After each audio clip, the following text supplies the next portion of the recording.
Fallout Equestria, Chapter 49. Consequence.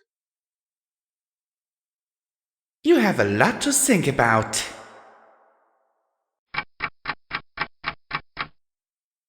There's something distinctly depressing about being able to compare deaths. You'd think once would be enough for any pony. The last time I died it was peaceful. Calm. I'd spent the time beforehand feeling full warm sunshine glowing down on me while I listened to the rush of water against the hull. When I finally went, I'd been lying in glorious embrace and surrounded by friends who cared for me. And the actual dying had been like drifting away up to a better place without a fear or worry in the world. My only regret had been that I would have liked to have seen the beautiful stars above me before I departed. This time it hadn't been peaceful. I wasn't drifting upwards, and I had much bigger worries than missing out on a view of the night sky. This time I was getting ripped through some kind of murkiness, like so much rainwater being sluiced through a storm drain. I'd like to think I'm one of the few ponies who know exactly what that feels like. Enervation's piercing scream surrounded me on all sides, and every few seconds I passed through a shimmering, more loudly shrieking silver ring that sucked me in and spat me out even faster. I struggled against the current out of sheer obstinacy, but it was no use. There was no way I was going to get away from it. And as I was yanked through that grey void, flipping and spinning about, I became aware of a great glow in the distance that I was rapidly approaching. And I wasn't alone in my travels. Even though I didn't have eyes, ears, or even a body, I was still aware of others being swept along with me as wailing motes of light. I brushed against one and instantly had an impression of a mare, Earth pony, Ganger, but then she was gone before I could feel more. Then I hit another one. Cold, Earth pony. I was struck by the smell of Brahmin, the jingle of a pack harness, and the sensation of a horrible fever and suffocation. And then he was gone too. Truth be told, I much preferred the first version to the sequel. The flow increased as I was carried along, and I brushed against more pony souls? Spirits? Every contact transferred a little information about another pony. I watched others try and break away and saw one strike the edge of one of the screaming rings as it passed. The light seemed to smear out and freeze in place, trapped against the circle as I swooshed by. The luminescence grew brighter and brighter as we were sucked through that endless hazy grey gloom punctuated by loops of screaming silver that propelled us ever onward. For a moment I soared upward and had a glimpse of an immense disc like a circular saw blade, the motes of light being pulled through gaps in a colossal, jagged tire-like wall of silver that surrounded that glowing donut. I was sent following the rest. And then the current weakened to a dull tug. Slowly I drifted along in a sea of motes within that immense large wall. There were strange, shadowy shapes around me, sinks that looked vaguely like walls and tunnels that I passed harmlessly through. From all around me came the wail and babble of untold masses crying out, some calling for Luna or Celestia to save them, others screaming in rage against their imprisonment, and others babbling in zebra. I brushed against griffins, dragons, zebras, and things I didn't even have names for. Over it all, though, was one terrible cry. A scream of such anguish and suffering that it dug into me. Then, green lightning flashed from that immense wall and tore through the sea of motes. Even I screamed as an agony I'd never known flashed across me. It wasn't a physical pain so much as a sense of profound violation. It felt like being nailed back in the seahorse again. The green lightning flashed again and again into the center of the sea, and the scream peaked once more. Awesome magic, huh? A familiar stallion said from near me. Snips? I asked. I felt him close, but I couldn't tell which of the thousands of motes around me he might be. But you're... and I'm... shit. Well, I sure am. No doubt about it. Snips replied. But I suspect that you still have a ways to go before you're dead. Huh? What was I then? Semi-deceased? Only mostly dead? I was pretty sure this was the point where you turned me upside down and looked for loose bottle caps. But what... Snips, what is this place? I asked as I looked around the sea of floating lights. The eye of the storm, the tar pit, the ocean to which eternal rivers flow. Snips said with an odd hint of merriment. All poetic names by different ponies. To be honest, we really don't know. It's always been here in Huffington. Maybe it's a product of ancient zebra curses that were beyond even the Black Book.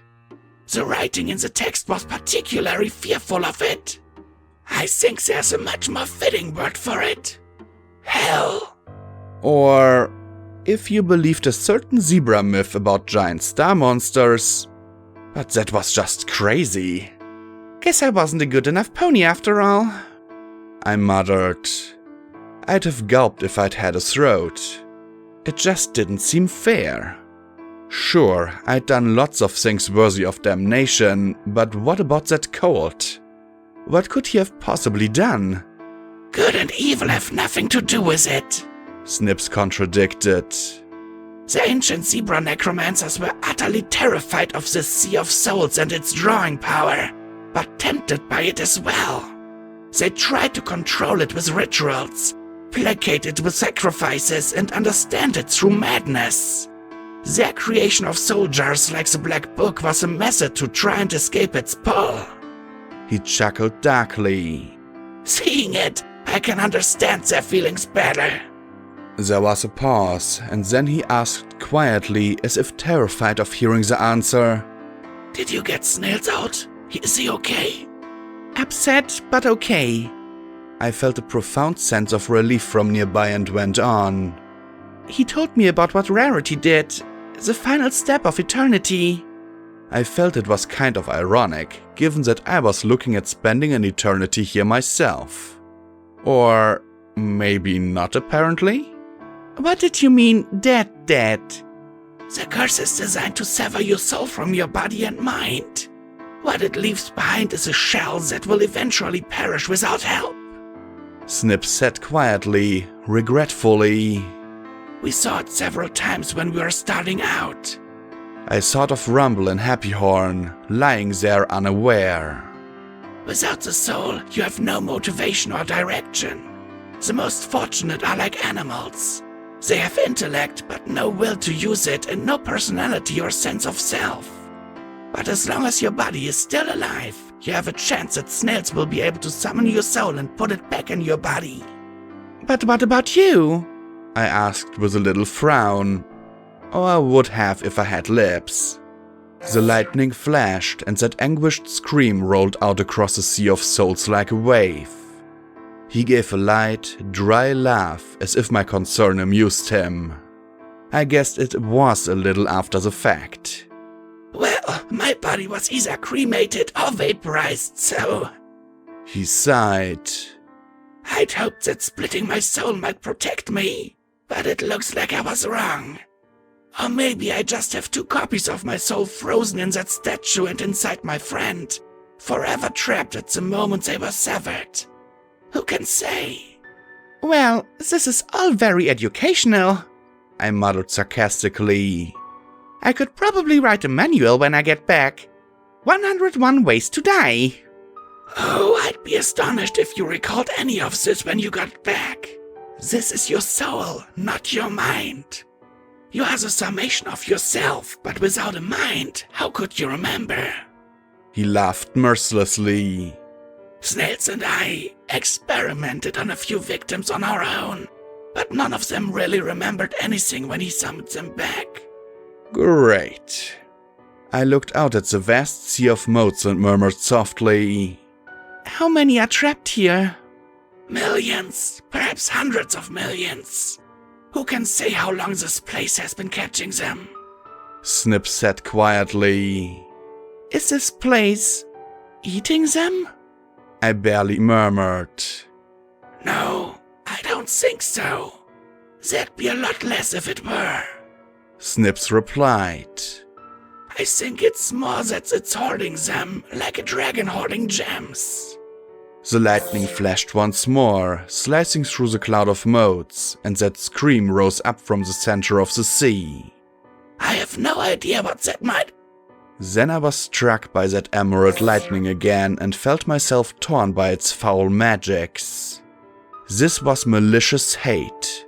No reason or purpose. Simply inflicting pain for the sake of inflicting it and nothing more. The motes swirled wildly, and by the time the agony faded, I was left feeling as if I'd been raped and violated all over again. The lightning hurt me on a fundamental level I'd never imagined before, and yet I couldn't die again. I could only scream. And this time there was no scotch needing protection to give me strength.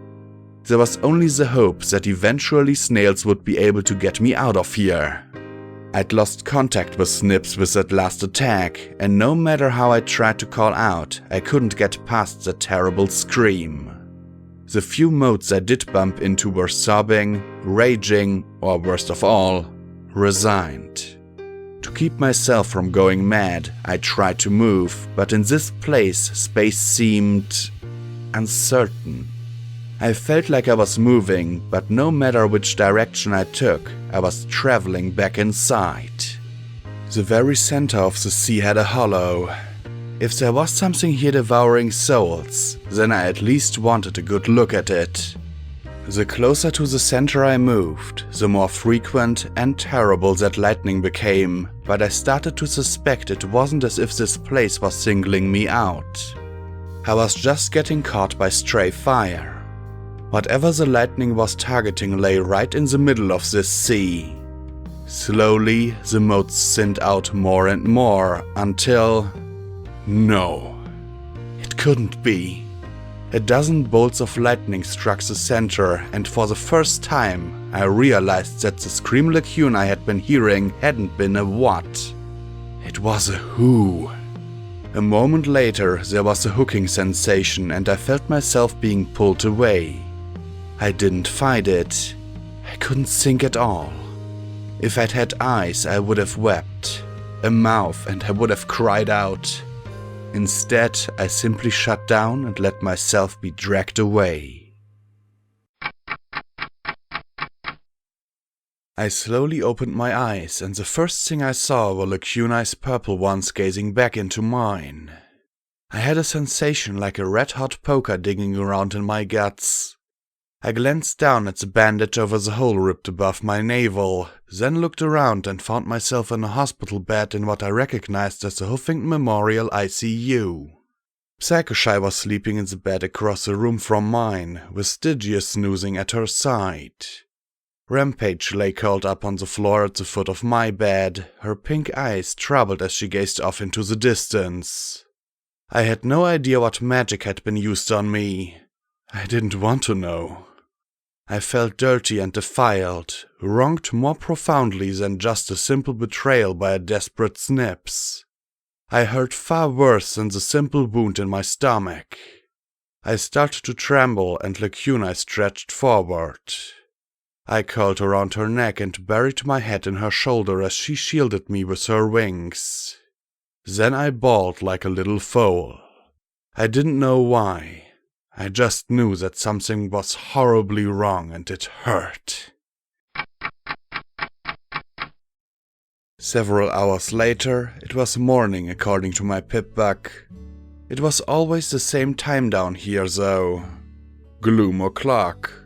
Dr. Wheelbarrow had my rear legs and hoofs strapped to my bed, probably suspecting that, if he hadn't, I'd be out of it confronting Izotl about Tulip's death. Or trying to, at least. One of my forehoofs was missing and the other mangled, so there was little chance of me getting away. which, naturally, made me even more eager to do anything that would get me the hell out of this bed and out there doing things. It didn't help that every hour I had another spontaneous crying fit that I was powerless to stop. Sometimes they lasted only for a few seconds, but others went on and off for almost half an hour. Okay, maybe I should stay in bed for the time being after all. Lacuna never left me alone. Rampage was keeping her distance for now, not trusting the angel inside her not to kill me for shits and giggles. Dr. Wheelbarrow came in, changed the blood bags and injected me with a shot of Medex for the pain, giving me a cold look. I'd gotten Graves killed, so I couldn't fault him for that. "It looks like you'll live," he muttered. "No thanks to me." Thank you for... I began, but he silenced me with a glare. "No thanks to me means just that. I'm not repairing that hole in you. The cybernetic gadgetry in your body is doing that," he said as he looked over to the far side of the ICU at a bed with some curly pink mane sticking out from beneath the sheets. "Pity you can't give that to some pony else." How is she? "Crippled. By you. But alive. No thanks to you. Excuse me." He turned his back on me. I'd cost him Graves. I supposed they'd been close. They'd been colleagues at least though, and even if there'd been no personal attachment at all, she was still half of Meatlocker's medical staff. Not someone easily replaced. The goddess muttered darkly in the back of my mind about what an embarrassment I was and ignored me otherwise, for which I was grateful. I supposed that at the moment I was another emotional toxic waste dump, and she only wanted to see my misery, not feel it. Snails returned shortly with Silver Spoon. You're okay? The ghoul mare said in relief. I didn't correct her. I was miles and miles away from okay right now. I needed something. Something to protect me from this feeling of wrongness inside me. But she didn't need any more to deal with at the moment. What happened? What did you do? I asked the luminescent-eyed mustard yellow unicorn. I must have been using the shooty voice because everyone immediately looked a little nervous. He blinked. Well, you see, I couldn't stop the curse from popping you out, eh? But I was thinking of what could bring you back, like that thing on boats, you know? He said slowly, then rubbed his chin. Anchors. He used an anchoring spell, Lacuna said from beside me. So, when the curse went off, I was able to pull you back and put you in your body, He said with a nervous smile. Snips and me used it once to see the other side, but I don't remember much. But my eyes were all glowy afterwards. Weird, huh? He leaned uncomfortably close, peering at my own. Wonder why yours aren't. I mean, there's a kind of reddish light in there, but... My eyes are synthetic, I said quietly. I looked at Silver Spoon. She was alive, so to speak. I'd gotten her out alive. A victory. What are you going to do now, Silver Spoon? She glanced at Snails and gave a little smile.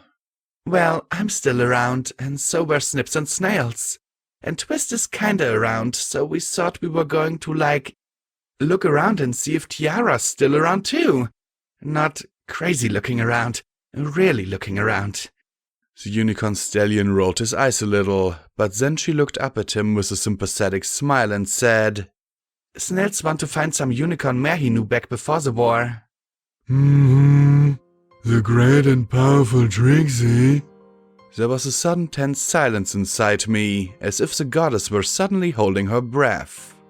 It was as if I could feel her peering right over my shoulder at Snails. She was the most amazing, most talented, most awesome unicorn in all of Equestria. Even if she couldn't banish the Ursa Minor. The silence from the goddess was a welcome relief, but it didn't last long. That's silly. You remember when She murmured in shock.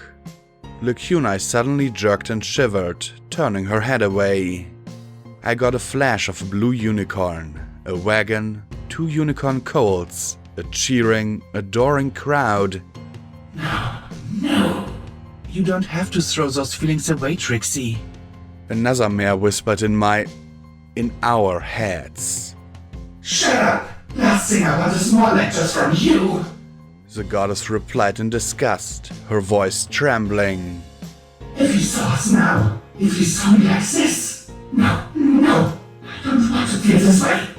Lacuna groaned, and then the goddess said, more firmly, And I won't. haughtiness rising. And he is right to see us out. Perhaps in time he may join us as well. Alfalfa smoothies. Extra A. Lacuna whimpered aloud. I wanted to tell him not to, but there was a pressure on my mind, like a migraine. I couldn't get the words out, and in my current condition, I couldn't even try. You might check Mary Pony out west, I muttered. The goddess gave a pleased, throaty little sound, and I felt a ghostly pat on my head. The pair just looked at me in a worry, but I couldn't say more. The goddess wouldn't let me. Feeling doubly violated, I shifted onto my side, curling up away from him. I felt sick, the sensation of wrongness unshakable. I could at least still give him a thanks, though. Thank you, Snails. You saved me, just like Snip said you would. I was glad that he couldn't see the tears of shame streaking my face. Snails barked a moment. Did you see him over there? Like a ghost, or? I felt sick again. No, I said, not sure, but it felt like a lie. As dirty as lying to Silver Spoon about Diamond Tiara. no, but I'm sure he's okay, wherever he is. Please go. Please. Please, Blackjack needs to rest and recover. Lacuna told them both gently. Oh, okay then. Hope you feel better, Snails said. Silver Spoon hesitated and then answered, Yeah, sure. Get well soon, Tiara. I heard their hoofs trot away just before my body shook and I let out another sob. I wanted to throw up and purge myself, but I had nothing inside me to force out. Oh, please, there's no need for such drama. The goddess thought at me contemptuously. Shut up! I screamed back at her. Someday it'll be your turn. I don't care if it's tomorrow or a week from now. Someday you'll get to die too.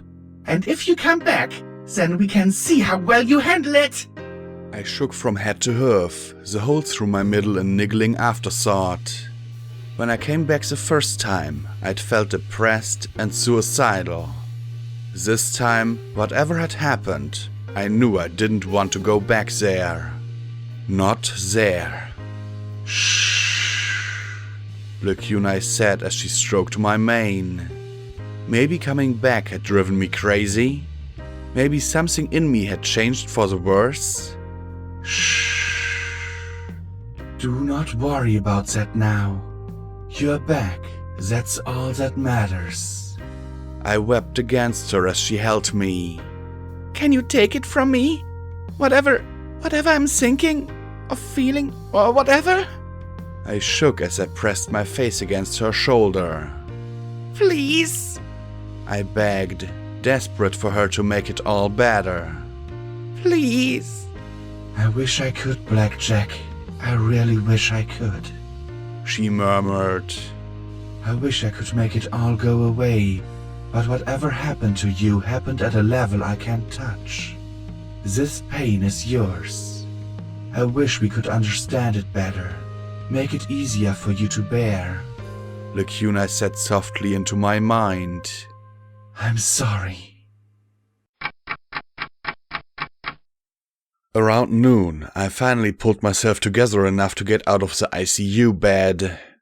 Rampage returned with some fancy bug snack cakes, 3 tin cans, and some minty emeralds.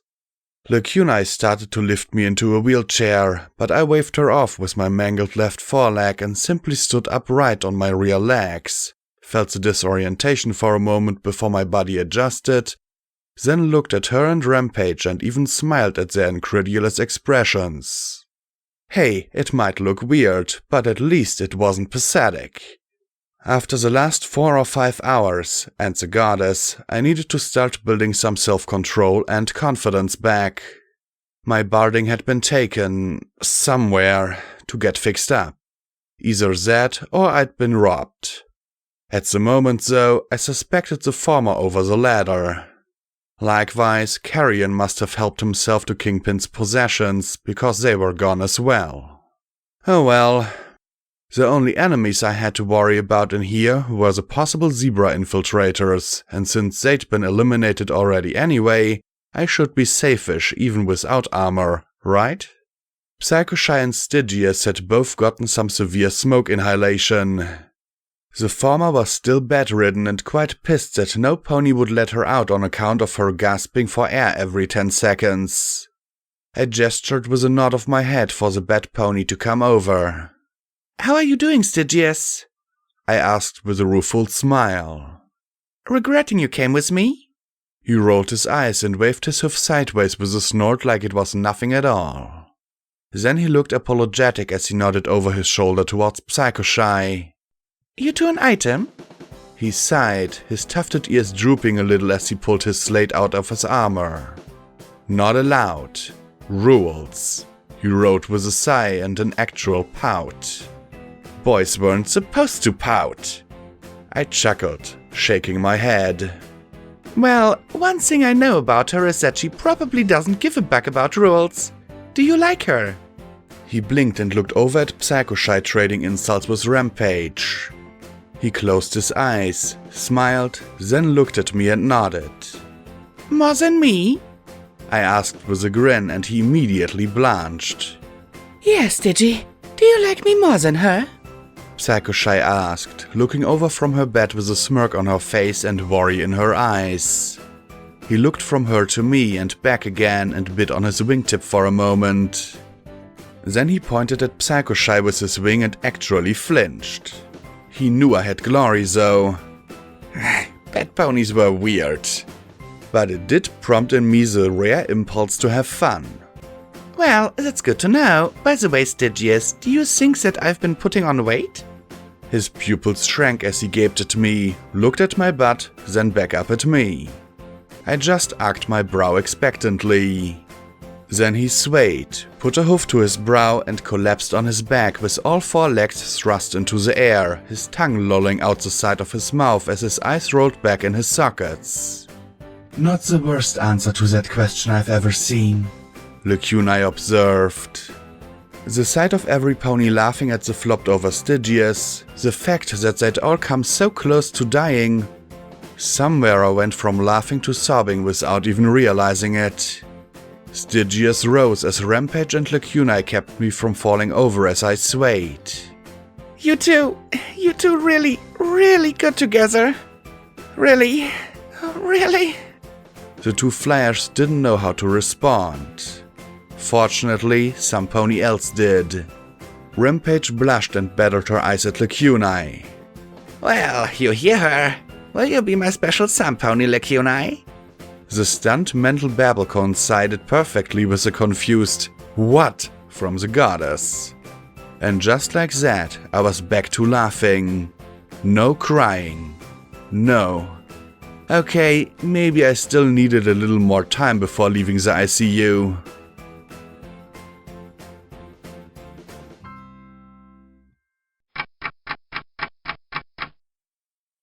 I lay there on my side, feeling the damage to my crippled torso mending. It was rather disgusting, feeling things moving around inside me. It reminded me of when I was tainted. My brain wasn't just an emotional wreck. It was a fact that I had things in my head that didn't belong. The goddess, Strange files. I wanted some control back, damn it. I wanted to talk to some pony and not burst into tears. I wanted to think about Project Eternity without getting flashbacks. At least I chose to see memory orbs. I needed some pony who knew technology, or rather, some zebra. I asked the ghoul in charge of the ICU and then waited. The privacy curtains had been drawn around both Boing and Psychoshy's beds. I spotted the faint shimmer as she entered. I waited till it was right beside me, then hooked her neck with my remaining forelimb and pulled her in close, smooching her right on the end of her invisible muzzle. The zebra appeared, eyes wide, cheeks flaming red as she fell back, staring at me in horror. Why are you being all invisible, I asked, arcing a brow. The embarrassment she showed helped me to avoid thinking about my own problems. Oh, well, she flushed as she muttered, tapping her hoofs together. I think the suit likes being sneaky. And after those 2 spies and the Night Stalkers, well, it's just easier this way. What and what? Well, I suppose that gets a full story when I was a little more together. I needed to take care of something. Something to give me a little more control. You should take it off from time to time. I agree it's a great suit, but there's such things as too much of a good thing. The zebra fidgeted as she looked away. Anyway, you're good with terminals and computers and stuff. I need you to do me a favor. I turned my head, pushed my mane away, and pulled the cover up so she could see the plug in my temple. I'd like to see if you can go through and delete any audio or video files that are in my head. At her incredulous look, I explained how Unsealing Eternity had caused all kinds of flashbacks to the recordings. While I found them interesting, I didn't want them popping up completely at random. Oh, sure, I can do that, she said as she took Marmalade's pip-bug and pulled a short cable out of its housing. Universal plug. I'll just go through and, She bit her lip as she looked away. You're sure you're okay with me letting me in your, system? What if I mess up? I waggled my mangled left leg at her. Since, with all that's messed up in me, I really don't see how you could make me worse. Then I frowned and rolled my eyes. Well, no, you might make me able to only talk in zebra, make me forget the letter S, or just turn me into a remorseless cyber pony killing machine. But really, I think the chances of that are probably pretty slim. She still looked uneasy, and I smiled. And I trust you not to do something bad to me. Xanth sighed, took the plug in her mouth, and pressed it into my socket. I had an overwhelming urge to rub my right eye as I felt something behind it. She then started to tap on the pip-bug keys with the very tip of her hoof. Wow, look at all that, she murmured softly. Lot of stuff in there? I asked with a small frown. Yeah, I think the Steel Pony audiovisual interface is using your brain as a buffer. That's why it's triggering seemingly at random, she said as she typed steadily. You can't delete my memories or stuff though, right? I asked with a little frown. Of course not. Memories aren't data. Well, not the kind you can take out by just pushing a button, she said as she started working. Wait, mater futotor? Well, that didn't sound good. I think, Blackjack, your eyes and ears have been recording days of information in your brain. And they haven't just been saving them, they've been broadcasting them somewhere as well. You mean some pony rigged my eyes and ears to use for spying? I gaped, turning my head to glance at her. Yes, I can't tell where the data's going though, she said with a frown. Do you want me to remove it? She caught my eye and swallowed. You want me to remove it? Can you tell how long it's been doing it? I asked, frowning as I thought back to when the visions started in Hippocratic. Yes, I can tell. They always have, the zebra replied. There isn't really a lock or anything, but I've got timestamps going back for days. The earliest is, I think 9 or 10 days ago. That was before Hippocratic. In fact, that was right about the time I... Zodiac, she set them to record? I frowned. My eyes twitched back and forth as I saw it, then rubbed my eyes. Eyes shouldn't twitch. Then my paranoia began to assert itself. Or maybe she didn't. My eyes came from her. Maybe some pony hacked her eyes and ears a long time ago. Golden blood? Maybe. I wouldn't put it past him. Except he wasn't a technical wizard. But then, he certainly could have had it done even if he couldn't do it himself. There is no way to tell. You'd have to ask her, Xen said as she worked. I lay there, my eyes every now and then flickering on and off. And as I lay there, I thought about why my eyes were spying on things and who was receiving it. And what they could have been doing with it. Thank goodness I had the help of some pony who knew all about terminals and robots and balefire bombs and… Wait a minute. Xen, I'm curious. How do you know about balefire bombs? My eyes clicked off so I couldn't look at her, and from her silence she'd either frozen or was running for her life. I hoped it was the former. It'd suck if I was stuck blind again, till the Kunai got me to Rover. I quickly continued. I'm not angry, I just want to know how you know so much about them. The zebra began typing again, and I just hoped I was right about her. The bunker I grew up in was a balefire launch facility. It was called a Dragon's Nest, intended for a first strike against Equestria. That's how I knew about the missile in Hightower. It was probably fired from my home. Well, unless you're 2 centuries old, I don't hold a grudge against you. Though, considering how many people I'd run into who were that old, I couldn't discount the possibility. And even if you were, I still doubt I'd hold it against you. Really? Xen sounded surprised. My vision popped back on and I looked at the baffled zebra. Xen, Twilight Sparkle was creating alicorns, Fluttershy was a traitor, Pinkie Pie's law enforcement ministry was corrupt, Rarity was dealing in necromancy, there were mega spells aimed at doing Celestia knows what. Honestly, I can't blame the zebras for using their bombs. If I were in their shoes, I might have tried the same thing. I sighed, wondering what horrible things Applejack or Rainbow Dash had done behind the scenes, trying to win the war at all costs. We were so focused on winning that we never realized it wasn't worth the cost. Xen was silent for a time as she worked, but then she said in a quiet murmur, almost to herself than to me. The Remnant have one more. I looked at her as she sat, keeping her eyes down. You're right. I do know a lot about balefire bombs. There was one silo that didn't fire. The missile malfunctioned. So we had to keep the bombs safe and secure. When the Remnant came, they discovered it and took both the bomb and the zebras who maintained it. I slowly sat up and she flinched away. I reached out and stroked her black and white ponytail. Do they have a working missile or rocket?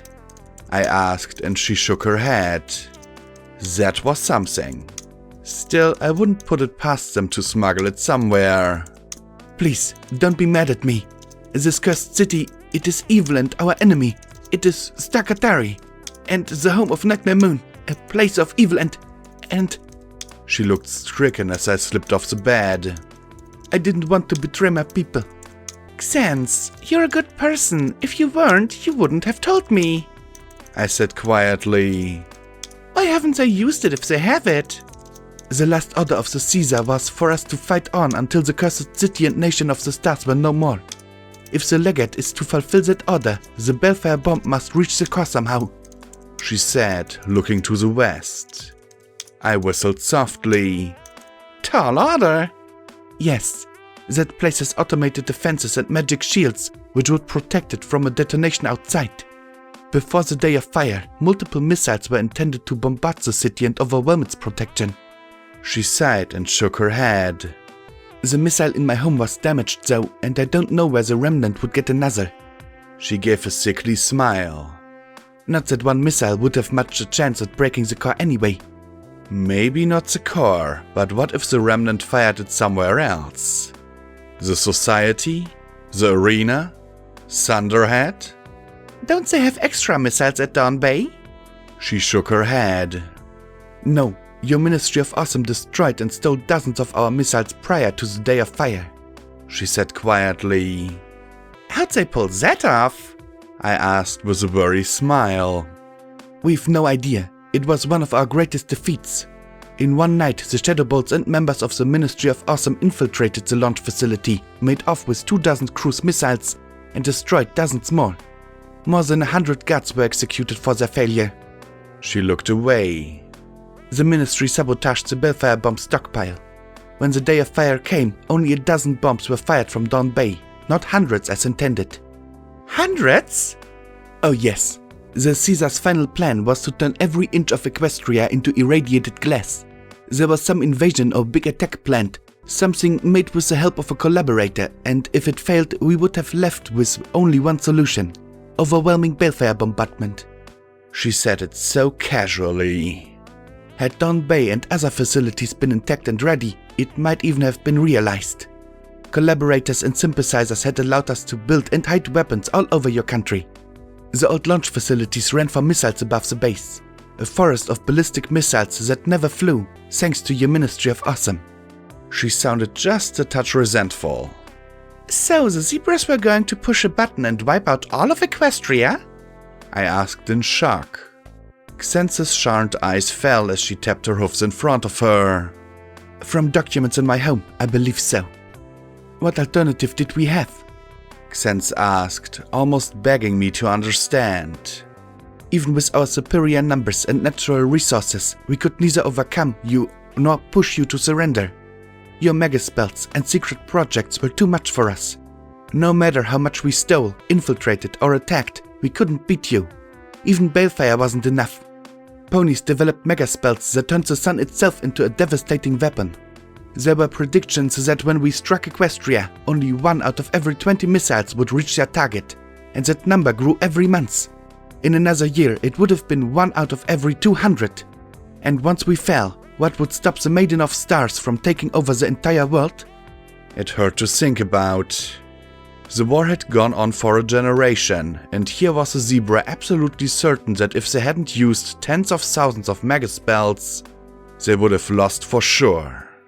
But so what? Wouldn't it have been better for one side to win than everyone to lose? What if the zebras had won the war? The Remnant had continued waging war for 200 years to destroy the hoof. If Equestria had surrendered, would they have just stopped there? While Sekashi and Xence proved that not all zebras were bad, I had seen Lancer coldly shooting a dozen of his own kind. Would there have been death squads of Lancers hunting down ponies? Countless balefire bombs annihilating Equestria entirely? I just didn't know. What if Equestria had won?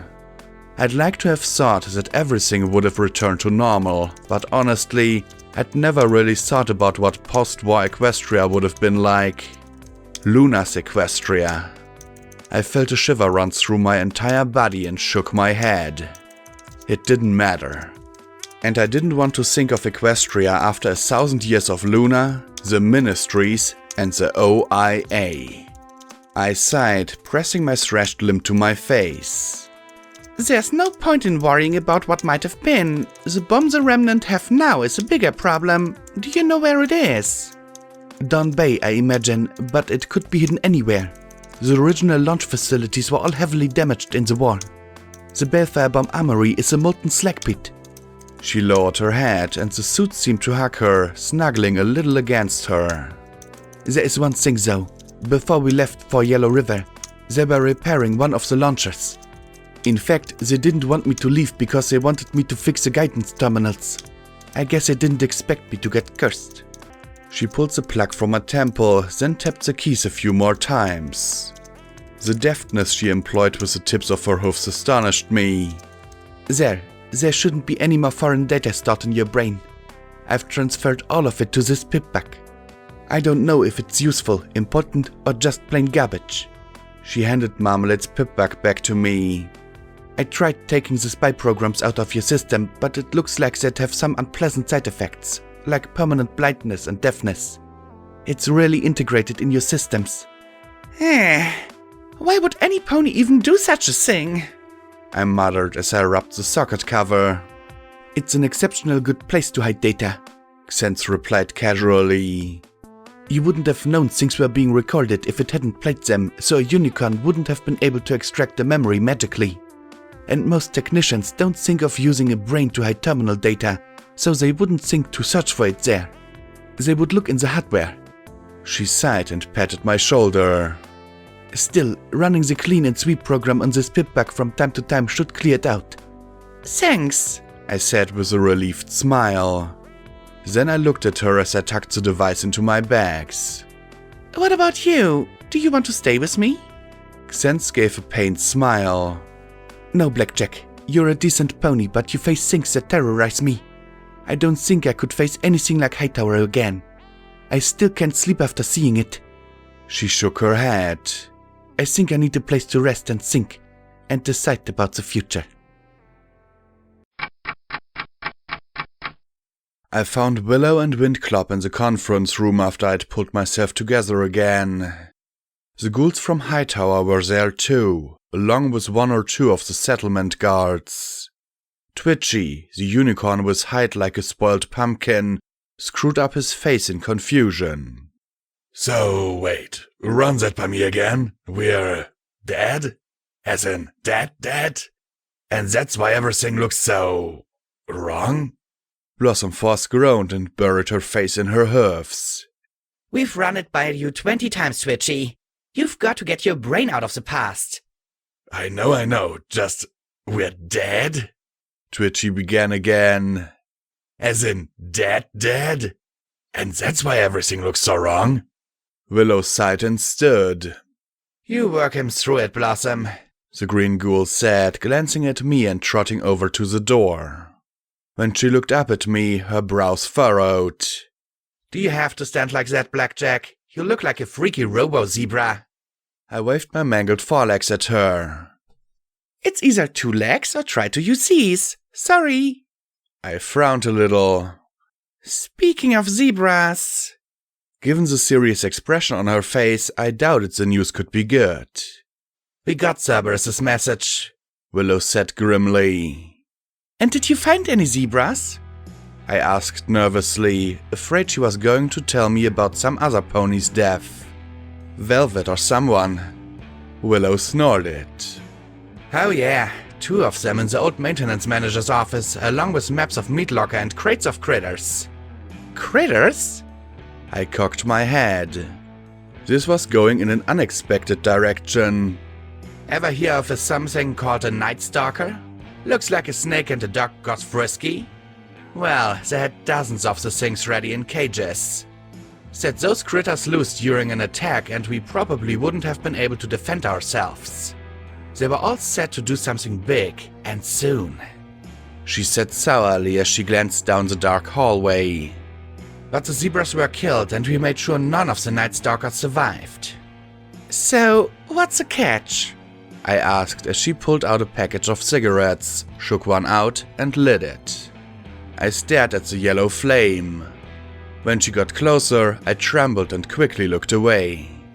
She took a long pull of the cigarette. Guess who killed them? I blinked and my mood joined hers. Ahuzotl. Yep. Claimed he was investigating a noise, found them and got lucky. Surprise, it was right after Cerberus came floating up, blasted all to hell. Both were shot dead center in the back of the head, so now he's a goddess-damned hero to half of the town. She let out a long blast of smoke from her nostrils that put me on edge. I shivered at the smell and backed away, waving my hoof in front of my face. She frowned at me. What's the matter with you? Just not good with smoke and fire right now. Hightower was really rough. I muttered. Willow frowned, then spat out the cigarette and carefully crushed the tip. Taking a smoke-free breath, I moved along quickly. What about what Xense said? Or talk to Carrion? She's a zebra. It doesn't matter if she said Ahuzotl was the Caesar himself. No pony is going to believe her. And Carrion's got that damned contract. Unless he can stand in front of the town and say, my boss conspired with zebras to smuggle in nasty critters and take over, there's nothing that can be done. Willow sighed and looked back in towards the conference room. At least you brought back some good shooters. This'll double our security. I knew Blossom Force from before the bombs. Good mare. I lowered my eyes. Hardly makes up for losing Graves, I muttered. She sighed and shook out another cigarette, paused and put the pack away with a scowl. Look, Blackjack, when Graves told us she was joining you, Windclop and myself did everything we could to get her to change her mind, but she wouldn't think of it. She had her reasons for going back, and they were just that. Hers. The green ghoul glanced back at the conference room. And if what if I hear is right, if she hadn't gone, none of you would have gotten out alive. I sighed, frowning in thought. That Ahizotl was going to get away with it was galling. Wrong. And after what I'd been through, more wrongness in the world was just too much. Then I looked at my wrecked forelegs and paused. An idea was worming its way through my head. You said the ghouls wouldn't care if it came from Xen's mouth. The green ghoul frowned at me in confusion and I smiled. What if it's some pony else's mouth?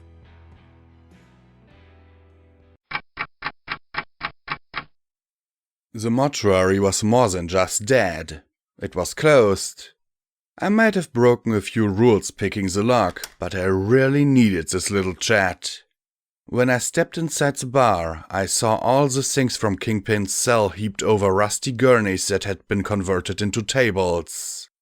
Ahizotl dug through the sheets, muttering feverishly to himself. Carrion stood in the corner and looked over in surprise as I walked in alone. Ahizotl! I called across the room, and the ghoul jumped, overturning the gurney he was working at and falling on his rump. I had only my mangled limbs, and the bag of bits Rampage had found in Hightower. Ah, you! The sign says closed for a reason. Get out! He spat as he rose to his hoofs. Carrion, throw her out! The griffin sighed and put his patched-up helmet back on. I noted he'd kept Xen's rigged beam gun. I want to talk money, I said flatly, and I jingled the bag at him. At once he raised his hoofs. Oh, he can hear the young lady out, he amended at once. He looked over my bare body and my metal limbs. Your resilience is astonishing. Truly, I expected all of you to get a little ways in and then run out. But to have destroyed the tower, well, it's impressive. Well, I do impressive things, I replied as I looked at him evenly. I need to get into Dawn Bay. His smile disappeared and his eyes shifted to the large bag beside me. Carrion, make sure we're not disturbed. He waited for the griffin to leave, and then his lips curled in a wicked little smirk. One moment, you're going to have to humor me. He trotted around me, checking to make sure I didn't have anything concealed in my scorched mane or stubby tail. I considered it a triumph that I didn't smash his skull as he ran his hoofs near some personal portions of my anatomy. Now, what makes you think that I would be able to facilitate this request? Xen said you fed information to zebras about a talisman inside a zebra at Yellow River. Now he looked suspicious, but I was there in just my hide. No guns, no tricks.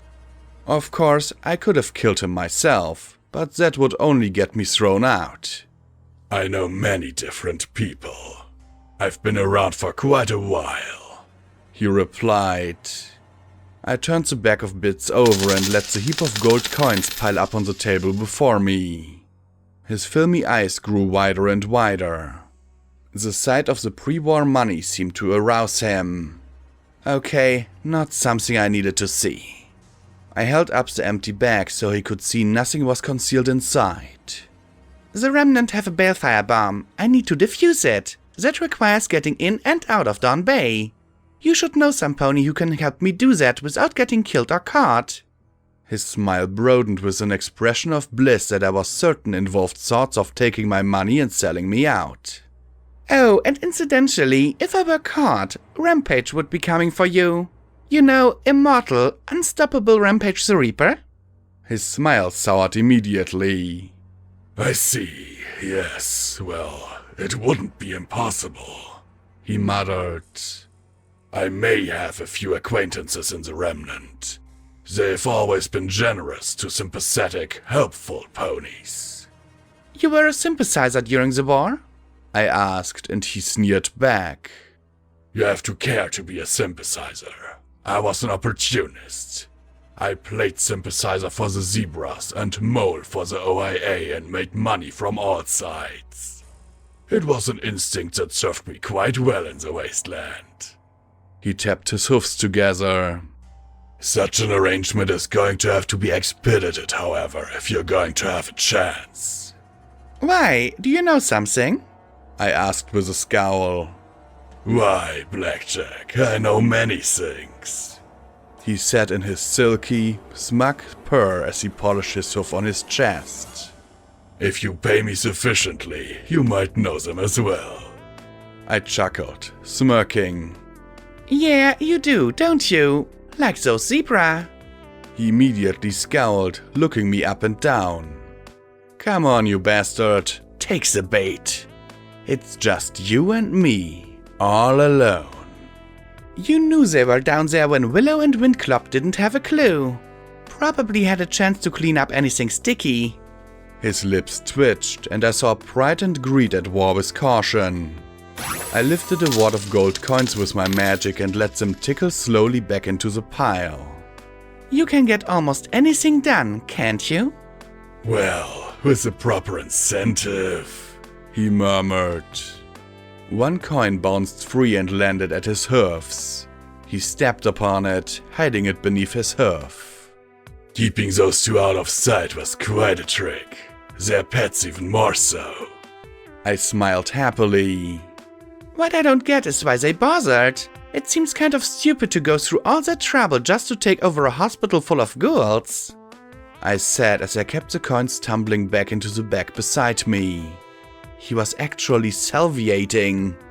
Well, you fail to recognize the strategic importance of the hospital. No pony really trades with us, so a change in ownership wouldn't have been noticed. From here, they could strike at Red Eye at Paradise, the Collegiate, Scrapyard, and the Skyport with no pony ready until it's too late. He grinned. Once I had my pick of the spoils, I'd head on over to the Society and buy my way into their good graces. Or maybe set up an establishment in the arena, he said as he trotted behind the bar. However, things have changed with you here. Because I'm in a position to make you incredibly rich? I suggested with a grin, one which he returned. Actually, yes, he said as he pushed a button on his terminal. Suddenly there were a whole bunch of beeps on the underside of the tables around me. If you take one step, I'll have to sell you to the Remnant as a ground pony. Then he reached under his desk and pulled out an explosive slave collar. Now, float the money over to me and put this on. I've got a little hidey hole in the back room to stash you until things cool down. He looked at my glare and laughed. What? You seriously think I'd believe you want to do business with me? You're the saint of the wasteland. I'm sure you're just here to chat up some evidence to take back to those morons. He nodded to my mangled leg. Probably got that pip-bug recording this whole conversation, don't you? Now I was the one grinning. Darn, you figured me out. Well, except for one thing. My pip-bug? It's a broadcaster. Then the door opened behind me. Mines! I snapped. Willow and Blossom Force stepped in behind me, and I carefully lifted the beeping furniture one piece at a time to the corners of the bar with my magic. The Pegasus held up Marmalade's pip-bug with a desiccated wing. In the hall behind her were even more ghouls. I take it my servant is dead then. Ahizotl sneered at us, his eyes twitching as he stood on the precipice of disaster. Blossom Force chuckled. Gotta give it to that Stripe. Her ability to muck up tech isn't limited to just robots. Once Bugmine and his armor was turned into a fine birdcage. Willow smirked. We'll get him working once you're taken care of. Ahizotl looked from one of us to the next, licking his lips. Now, hey, listen, I can explain. I'm being blackmailed. Zebras made me say all that shit. 'Cause they got my. He slumped as Willow focused her guns on the ghoul and worked the bit on her battle saddle, chambering 2 rounds. Finally, he slumped, glaring at me in resignation. Ah, shit. Fine, you got me. Willow glanced back at the doorway and then looked back at Ahizotl. Ahizotl, for conspiring against the residents of Huffington Memorial, we sentence you to exile. Your bar and its contents are to be seized and sold to fund the community. I blinked and stared at her. Huh? Aren't you going to shoot him? If you'd gotten him to confess to killing Tulip, maybe. But ghouls don't like killing other ghouls, even ferals. Willow said as she glared at him. You may as well kill me. Where am I supposed to go? The ghoul pony protested. You seem to like working with stripes. Maybe they'll take you in. Willow retorted. But I can guarantee that if you do go to the society or flank or the arena, every pony will know the shit you pulled here. Well, I see. Very well then. Return my servant to me and let me gather a few things and I'll be on my way. Or are you exiling me completely naked? Ahizotl asked with a glare. Pack a saddleback and get out, Ahizotl. The mare replied. What? You can't just let him take Carrion with him? Willow frowned in distaste. Carrion is free to stay or go. It's his stupid contract that's exiling him with this lump of shit. We stood back as Ahizotl packed up his bags and once loaded up with as much as he could carry, trotted past with his lips curled in malice. I stood there for a second and then I looked down at the pile of money beside me. I swept it off the table back into the bag and snatched it up. Outside the mortuary, there were 24 ghouls gathered in small groups, talking in low tones. I saw Xense kneeling beside Carrion, strange arcane devices probing an open panel in his power armor. There was a hum, and suddenly the griffin began moving once more. About time. Let's go, Carrion. We'll leave these fools for the remnant. The power armor whined and sparked as it struggled to walk, and Ahizotl gave a long, low hiss of disgust and continued moving, leaving Carrion trying to catch up. Wait! How'd you like to have enough money to go anywhere in the wasteland? I asked as I jingled the bag once more, slowing him. The effort of resisting the clink of coins seemed to cause him physical pain. Finally, he stopped, glaring at me. There's enough money in here to start over nearly anywhere in Equestria if you're smart. The hatred in his eyes was matched only by his greed for the contents of the bag.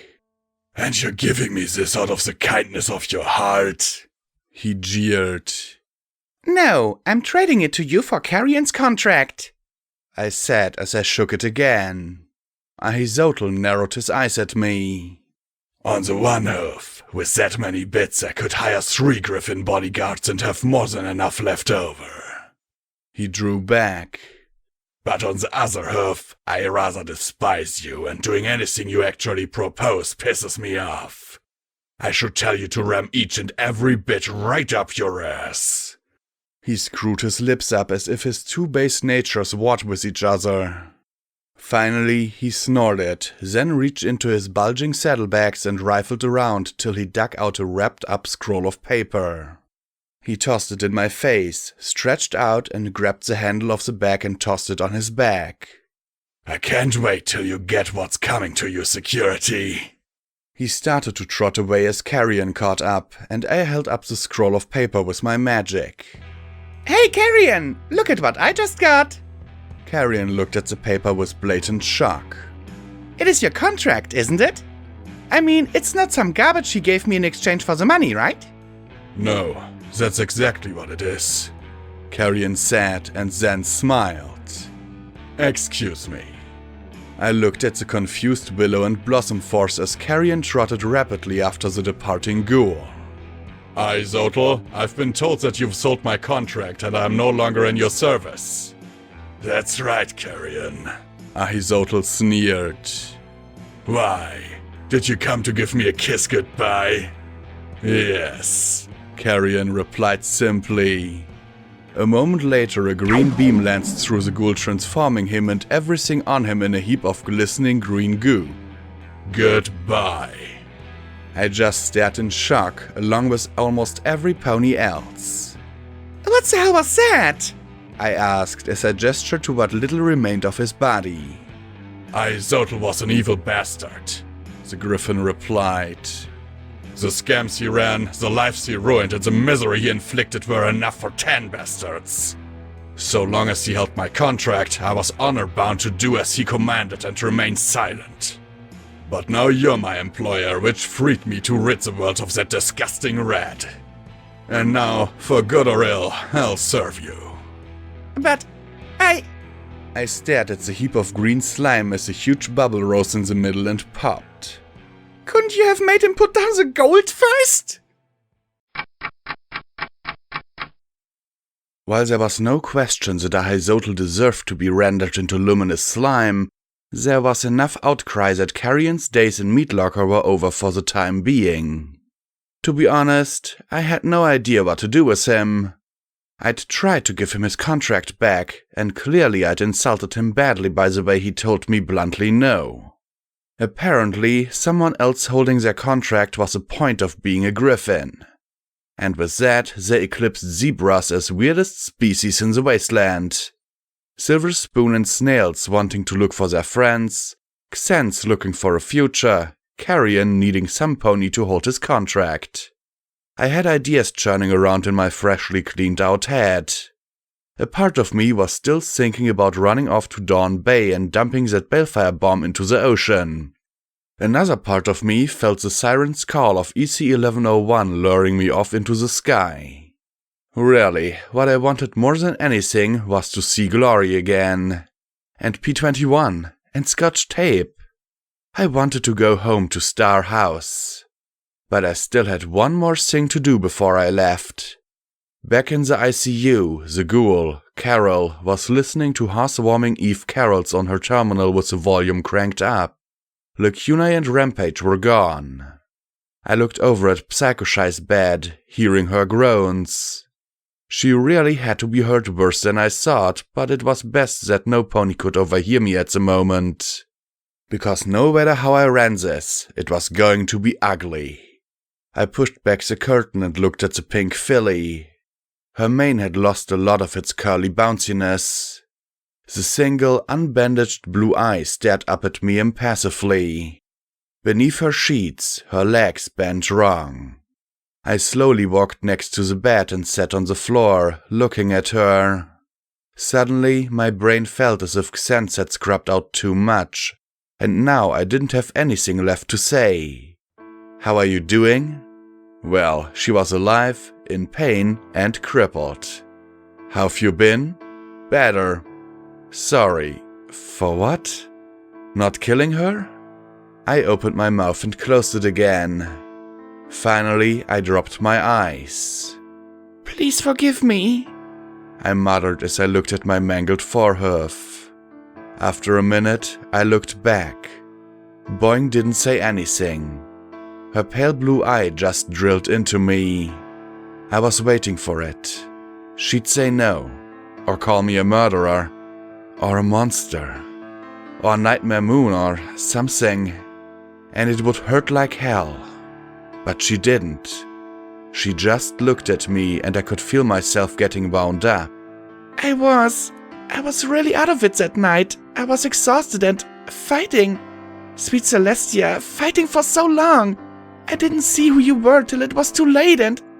Again, she just stared at me. Was she drugged? Had I deafened her?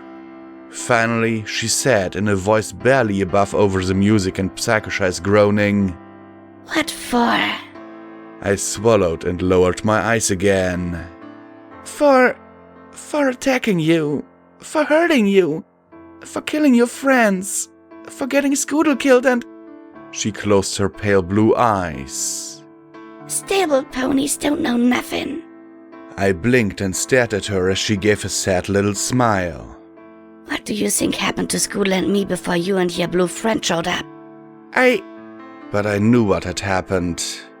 I knew exactly how horrible it was. I'd seen 99 and felt it on the seahorse.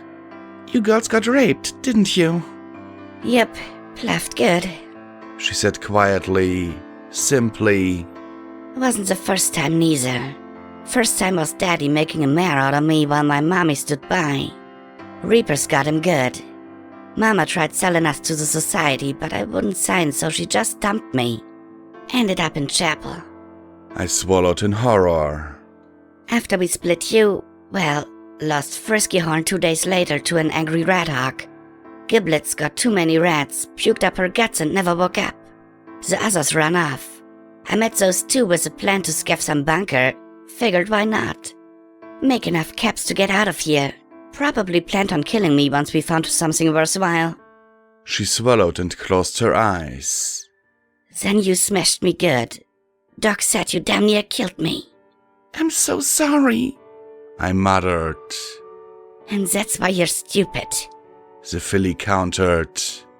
You think my daddy was sorry? Or my mama? Or them raiders, them ghouls? Was the Red Hawk sorry? Or the radiation? She gave a little snort and closed her eyes. Not a one of them was sorry, so why are you coming here asking me to forgive you? What's the point of that? Because I'm sorry. What I did was wrong. I shouldn't have done it. I said as I sniffed. I'm trying to be a good pony. I'm trying to do better. And that's where you done fucked up. There ain't no such thing as good ponies. Not a one in the world. I ain't a good pony. You ain't neither. We're all just ponies. She said as she sighed and closed her eye again, shaking her head. You just want to feel better than the rest of us by playing the big hero. Well, you ain't. So if you feel like scum, congratulations. You are. And someday you'll accept that. Then you won't give a fuck about forgiveness. I just sat there, stunned by her words. No. Ponies could be better than this. I could be better. I just had to try harder. I wish things had been different, Boing. I wish I'd listened to Scoodle. Everything would have been better, I think. I swallowed and licked my lips. Is there anything I can do to help, to earn your forgiveness? She sighed and closed her eye again. You could kill me, quick and clean. Doc won't do it. Said he swore some over some horse apples. I stared at her in horror as a few tears escaped her eye and disappeared under her bandage. I could see the terminal in the Fluttershy Medical Center. I heard us singing. What was one more? I heard the angel hissing in the rain beside Sorn's broken body. I give her peace. Damn my synthetic organs and their refusal to reflect the horror I felt. Finally, she looked away. Otherwise, no. I ain't gonna forgive you, Blackjack. 'Cause if I did, I'd have to think about forgiving every pony from Daddy onward.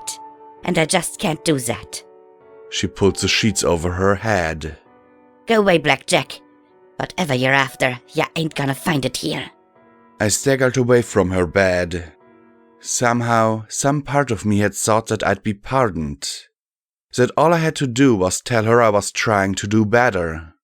I tried to be kind, strong, awesome, enduring, and remember that it was under E. But to hear that being good was just some sort of self-delusion.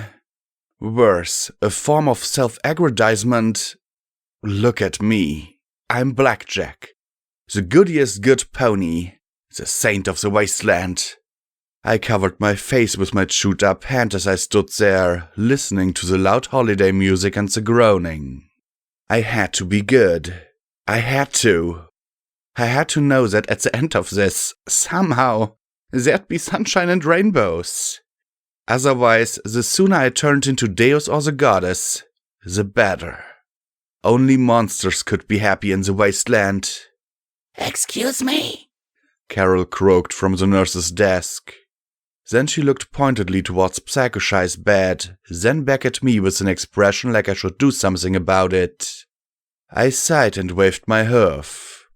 Really though, she'd have been better off getting the doctor. I trotted over and pushed the privacy screen out of the way. What did I know about medicine? Really, if she felt this bad, all I could do was give her a shot at... Oh. My eyes took in the sight of the yellow Pegasus atop Stygius, rising and falling as she gasped and groaned, biting down on the end of her wing and trying to silence herself. From the spots on her coat and the thick scent in the air, they'd been at this for a while. Stygius gave a squeak beneath her and shuddered as she trembled atop him. I looked at their union, and then Psychoshy glanced at me, her face turning scarlet as she moved atop him, seemingly unable to stop herself. I gave a warm smile back. Yep, he really is a champ. Trust me, you can probably get 2 or 3 more rounds out of him, I said as she stared at me in stunned shock. Psychoshy made an admirable imitation of her mother as she blushed. She didn't stop moving though, and really, I couldn't blame her. Make sure he uses his mouth more. He put it in you, he can clean it out. And have fun. I waved my chewed hand dismissively. I'll probably be looking to leave in an hour or so. See you in Afterlife. And I turned on the heel and left the two alone, leaving a suggestion to the ghoul she turn the radio up more or just invest in some earplugs. Really, what was Psychoshy getting embarrassed about? It was just sex. A lot of sex from what I'd seen, and good sex at that. Still, I was smiling. I'd needed something to whack my mind back into action. The sight of 2 ponies passionately enjoying each other reminded me that there were still good things in the world, even if they were fleeting. You're sure about this? Rampage asked as I handled Carrion's contract. I'd gotten my barding back from Velvet, along with the rest of my things. Vigilance really needed some TLC, and even Duty and Sacrifice were showing wear. The contract itself was neatly printed. A list of duties he would perform, lines he would not cross, and expectations he had for his employer.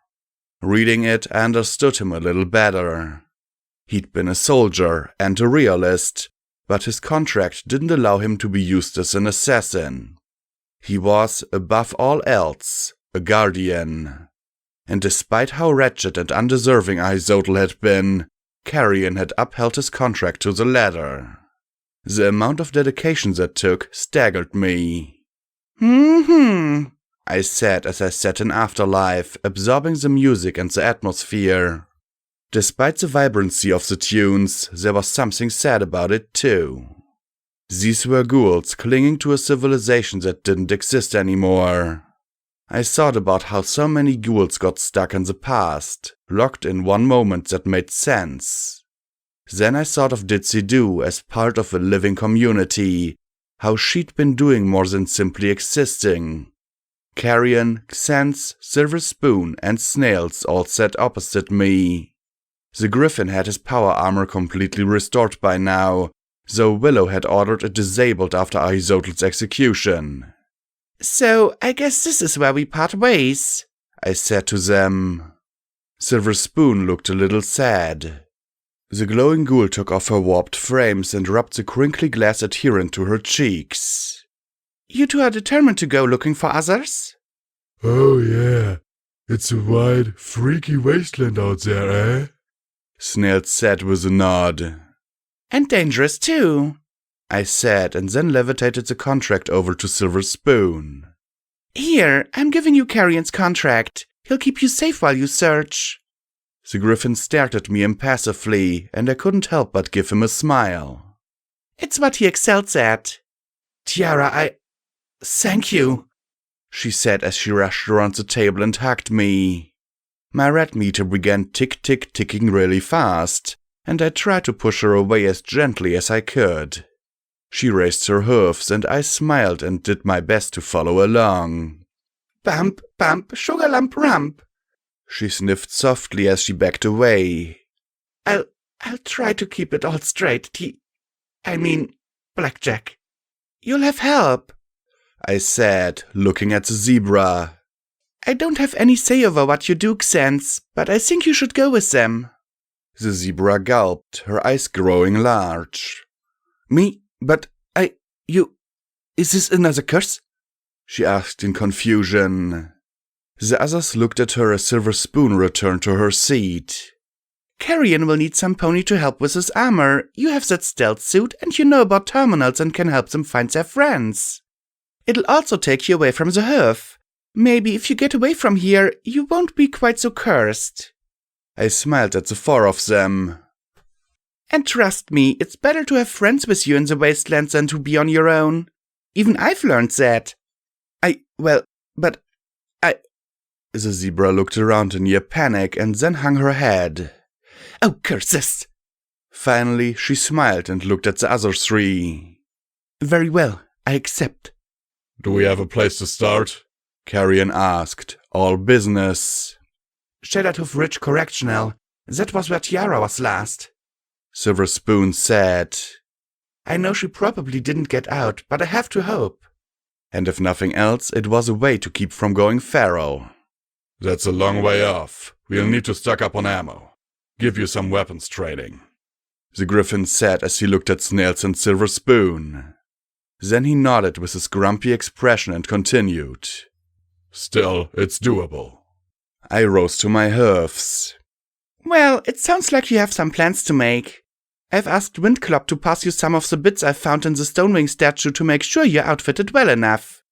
As I started away, though, Carrion approached me with a grim look on his face, his expression so stern that for a moment I was grateful that Willow had disabled his energy gun.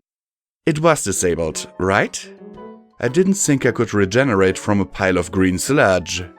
My cheeks strained with the biggest grin I could muster up as I backed away from him. So, goodbye? Yes, he said darkly, those predatory eyes locking onto mine. Then he suddenly gripped my shoulders and pulled me in, pressing his hard beak to my lips and slipping something the texture and flavor of boot leather into my mouth. I think my scotched mane stood upright as he kissed me, and I fell over retching as he said with a straight face, Goodbye, Blackjack. He turned solemnly away and returned to the table as half of Afterlife erupted in laughter at me sitting there, scrubbing my tongue with my twisted fingers. Sweet Celestia, I couldn't get the taste off.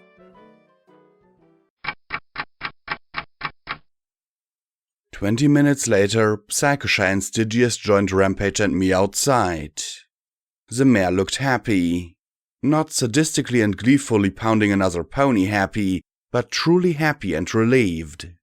Stygius met my eyes and gave a sheepish grin, but then put his wing around her and pulled the yellow Pegasus against him. Rampage looked on with a little sigh, then shook her head and gave them some space. The absence of Hightower was a little disturbing. To the north, all that remained was a ridge of tossed-up debris. It was getting late. In an hour or two it would be dark, but a flickering blue-green glow emanated from the other side of the ridge, and as we approached, my pip-bug started to tick. Lacunai? I sought out at her, not wanting to get closer to that crater. Just a few more minutes. Lacunai thought back at me in a breathless voice. She was probably finding all that radiation very nice indeed. I sighed, looking at the rubble around me. Windclop had been right. It had definitely ruined the neighborhood. Of course, the neighborhood had been ruined before, but now with huge lumps of concrete and steel beams scattered all over the bunker-like apartments, the ruin had been doubled. Or was it squared? Too many fancy mathematics to keep track of. Then a dark shape slowly walked out through the deepening darkness and drizzle. Yellow eyes stared out at us from under the helmet of an archaic suit of armor as she turned to face us. I looked from her to Stygius beside me and gave a weak little smile. Isn't that your sister? I asked, and he licked his lips nervously and nodded, his tufted ears drooping as he shrank back from her furious gaze. Thou art in so much trouble, brother! She bellowed at us in the thunderous voice. Thou shalt abandon thy vainglorious quest and return to thy family! Our father commands it! Rampage fell over, clutching her ears, and I shrank back as the booming voice started a screech of feedback in my ear. Stygius swooped up to her and covered her mouth with his wing, making hushing motions as he looked back in the direction of Meat Locker and made little squeaks at her. Nay, brother, I shall not be silent. Thou hast done far more damage to the secret of our existence than I. She advanced on him, and step by step he retreated. 3 days thou hast been absent. 3 days! Thou insisted thou needed but 1 hour to bet this trumpet blackjack. Not 3 days. Our father is most vexed with thee. Strumpet? Now wait a minute! I snapped. Stygius can go where he wants with who he wants, and he doesn't need your permission! Psycho-Shy looked stunned as her eyes went from Stygius to me to Tenebra. Nay, thou temptress blackjack! Thou harlot thou! Thou hast entangled him with some form of lecherous magic! Thou hast begilded him with thy flanks of steel and foul unicorn sorcery! Why else wouldst he follow thee like a lustful mooncalf? Flanks of steel? How do you beguile flanks of steel? Who was I going to seduce? The tank? Rampage winced. Please, stop shouting. And anyway, I snapped. she's the strumpet that's riding his little pony. I pointed at Psycho-Shy. Hey, there's nothing little about it. The Pegasus retorted, and I had to give her that. She flew into Tenebra's face. No pony is taking Stygius any place. Incorrect! She roared, and then the darkness around us came alive. Shadowy tendrils reached up around her legs and held fast. I staggered, struggling to rise as they curled about me more and more. Oh, this is new! Rampage shouted as she struggled against the darkness. In my mind, the goddess was contemplating adding a bat pony or two to Unity if it meant that she could get her hoofs on that kind of magic. Psycho-Shy evaded the tendrils in a yellow streak as she came around and smashed her hoof against Tenebra's helmet. I kept debating about jumping into SATS or not. The shadow magic had wrapped around my weapons, but I still had my horn. I looked over at the stricken Stygius, who simply seemed at a loss.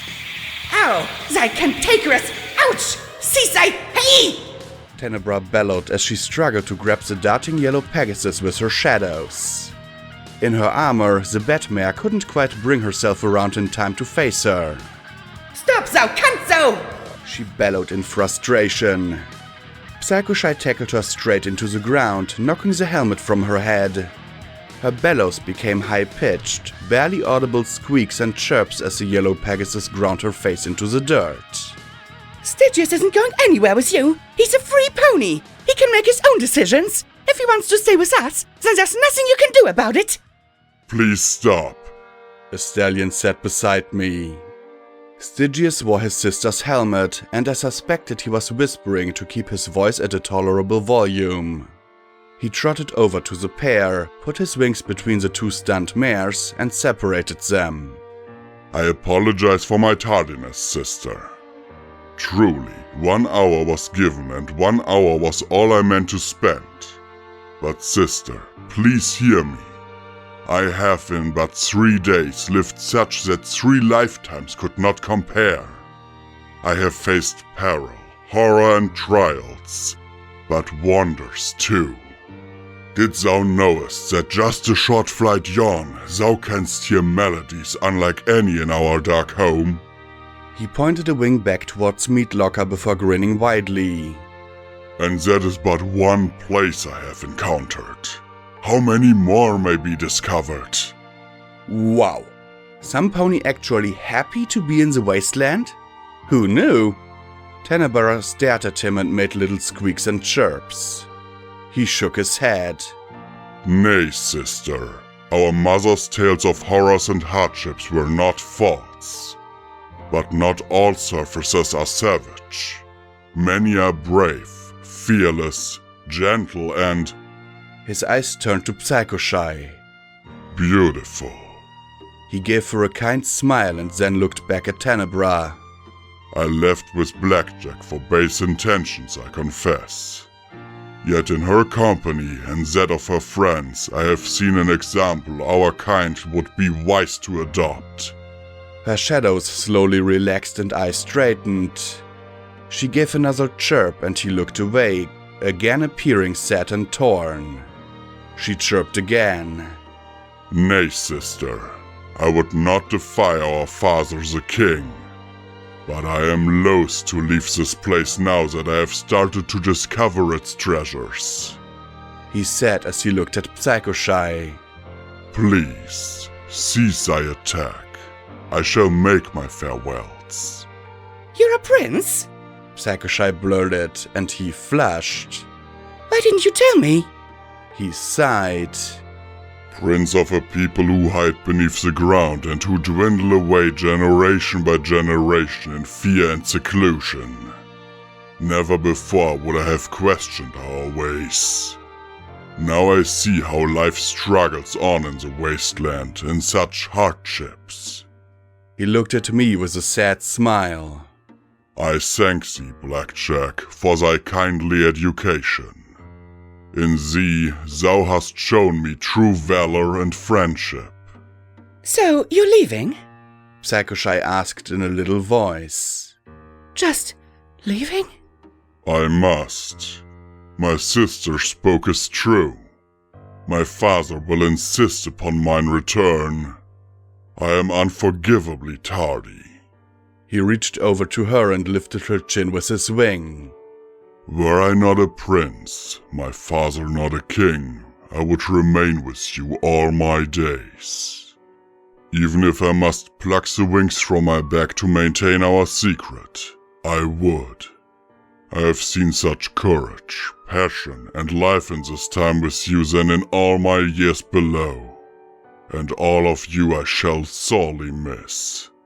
Tenebra was looking at Psycho-Shy oddly as the stricken Pegasus began to weep. Stygius slowly wrapped his wings around her and kissed her softly. Rampage sighed as she looked away. Finally, they parted lips. Farewell, kind lady. I shall hear the whisper of thy wings on every lonely breath of air for the rest of my days. Slowly, he pulled away from her and turned away to walk to his sister. I looked from Psycho-Shy to Stygius and back again as the mare stood on the verge of losing another pony she loved. If you are going to do anything besides live in regret, now's the time to do something. Rampage said quietly to her. Psycho-Shy swallowed and then swooped after him. Wait, please. She said as she landed in front of him. Take me with you. Stygius's eyes popped wide. Fairest, I cannot.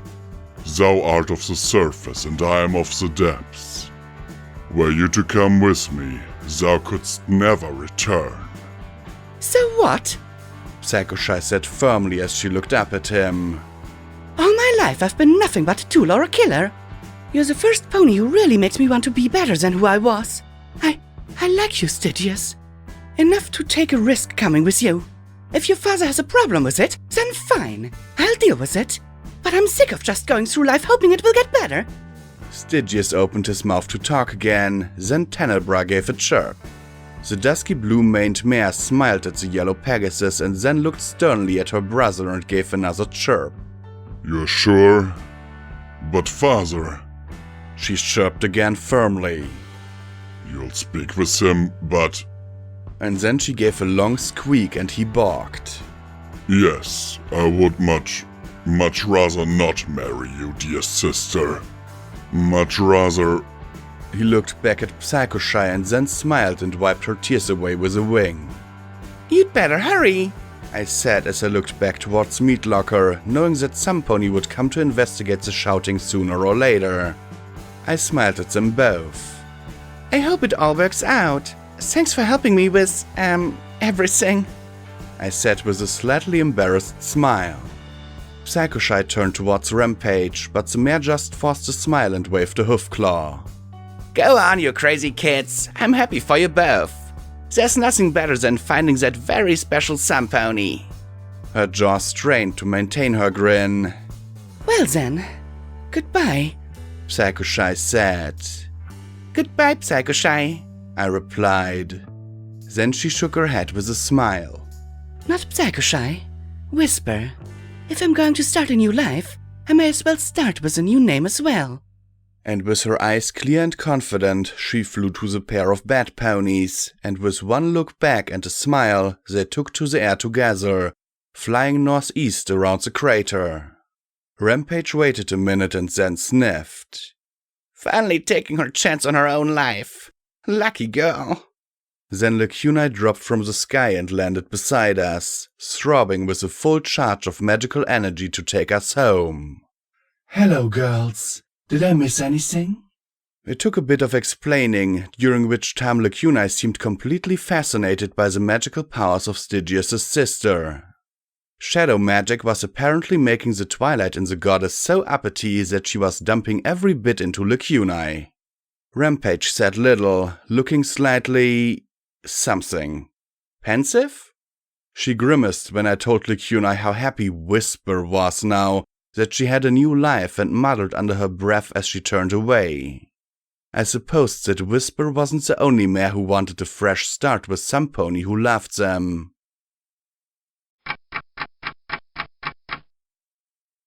While my eyes recovered from the glare of teleportation, I heard a number of startled voices and the sound of water flowing behind me. Slowly, the after-images began to fade away, and I looked at the stunned faces of dozens of ponies. I looked at the horseshoe-shaped strip mall beside the Huffington River and the numerous ponies around vendors and shops. Steely-eyed stallions with hunting rifles looked our way, but didn't go red on my EFS. Strings of lights had been stretched between the two arms of the strip mall, filling the plaza between them with a shattered rainbow. Hey, this isn't Chapel! I said, perhaps a little more loudly than I'd intended. What are we doing in Riverside? I asked Lacuna with a little pout, standing on my back legs next to her. You need new legs, Lacuna pointed out. And I felt that teleporting here and walking would be less disruptive than teleporting into the midst of the Sand Dog's home. I huffed and slumped. She had a point. Seeing Glory again would just have to wait. Besides, when we'd last left Riverside, it'd been a ghost town on the verge of being completely abandoned. Now, the stalls and shops that had been all but empty were overflowing with goods, and everywhere I looked were ponies. At least 40 or so were going about their business in the dwindling daylight.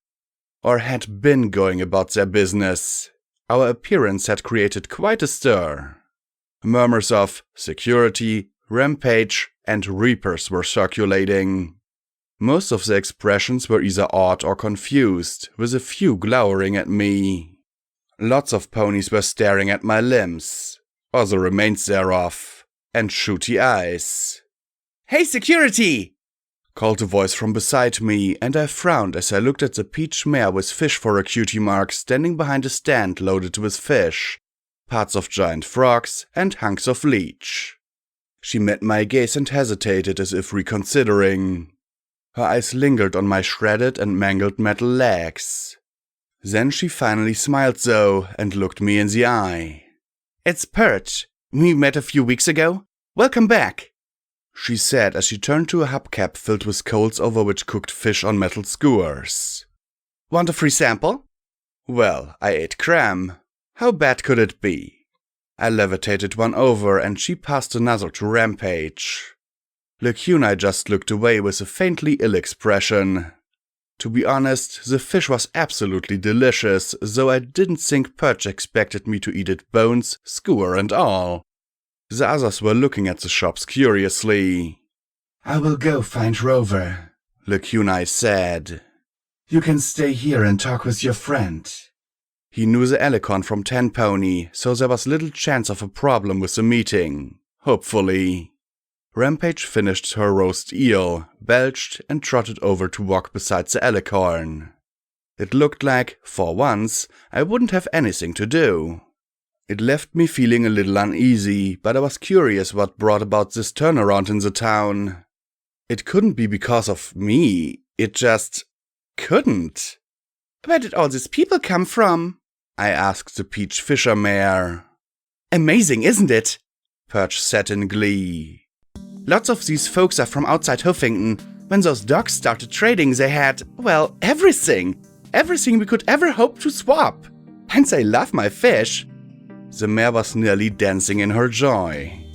Once we had the salvage, the trade caravans started coming really regularly. We actually have some traders planning to go from here to Manhattan to Dice. Can you imagine? She said as she hopped on her hoofs. Camps from Flank, bullets from Megamart. We're getting food from the river and trading it with the Society for Vegetables. It's amazing, and it's all thanks to you. I felt a little dizzy. This was sort of the opposite of Yellow River. I never really expected to ever see any pony really happy to see me. Trade will save the wasteland. It was astonishing how simple economics kept civilization going. You don't have many harbingers here, do you? She snorted and rolled her eyes. Those Huffington Rises freaks? Nah, they'll only give you free stuff if you join their wacky cult. We don't need that garbage. She pointed over at the huge towers across the river. I mean, their latest line is about how the core destroyed Hightower, blasted it to pieces. Huffington Rises and the evil of the wasteland are destroyed. Blah blah blah blah blah. I strained my smile, laughing and hoping few other people had seen the green beam minutes before the explosion. Every pony knows that it was just a damned bomb going off. We don't have time or the need to bother with nonsense like that anymore. We got ponies working to clear debris, ponies working to bring in more fish, ponies trying to fix up more shops. It's a real town again. It surely is. An old Earth pony stallion chuckled, pushing through the crowd. The lemon-yellow keeper grinned at me with that look that inexplicably drew a blush to my cheeks as he tucked down the brim of his floppy, beaten hat. His eyes lingered on my busted-up forelegs and he shook his head. Why is it that you always seem to look 2 steps from the ever after? One day we need to meet up when you're whole and healthy. Make a day of it. He grinned at me. Still, you're better off than when I last saw ya. His eyes settled on my legs and then the smile faded, an old wistful look crossing his features. After a moment, I realized that maybe he was recognizing my limbs from their previous owner. Then he shook his head though and said calmly, I hear tell that you've been running around like a mad hellhound all over the East, security. Yeah, pretty much, I replied with a sheepish little smile. Then I blinked and levitated out vigilance and my revolvers. Do you have any parts for these? He whistled through his teeth as he took duty and admired it. Maybe. Looks like the action's worn. He waved over one of his Brahmin and dug around in one of its packs, taking out another battered, less fancy-looking heavy revolver. Here, you should be able to cannibalize the parts of it. A little more impromptu trading and I had enough to repair the 3 weapons.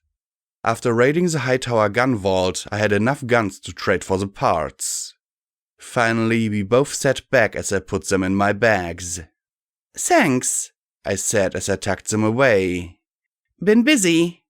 Keeper laughed and then gave me a sly little look. So I heard. Folks are talking about how security blew the dickens out of old Hightower. Pretty impressive. He chuckled. Can't wait for DJ Pawn 3 to get back on the air and talk about it. I groaned, covering my face, then blinked. Wait, it happened just yesterday. How in Equestria could they possibly know it was me? The old yellow buck threw his head back and laughed. So it was you. Thought so. Blackjack. Didn't take long for folks to figure out who in the hoof could have done it. Big Daddy's crowing about how the Reaper's got the damnedest toughest fighter in the hoof. I think that old bastard was thinking of adopting you or something. The Flashers are practically ready to become your own personal gang. The Collegiate's probably gonna name you an honorary doctor or something. Great, I said with a roll of my eyes. Dr. Blackjack. I'd probably kill whoever I tried to heal. Gunshot wound, amputation. Broken leg, gunshot. I sighed, shaking my head. I just want to get home. I should have never been crazy enough to leave Glory. Oh, your lovely one-winged mare friend. He chuckled, stroking his little garlic bulb with a beard with a look that belonged on a stallion half his age. Really, I didn't think he had a chance. He quickly added, as if I were offended, I don't mean anything by it, of course. Then he leaned towards me a little. So, how did you get the core to shoot Hightower and blow it to smithereens? 'Cause that's a story I'd love to hear. I sighed, looking out across the river for a minute. You know those harbingers? Well, they're right about one thing. There is something stirring in the core, and it wants this. I tapped the cover over my pipback.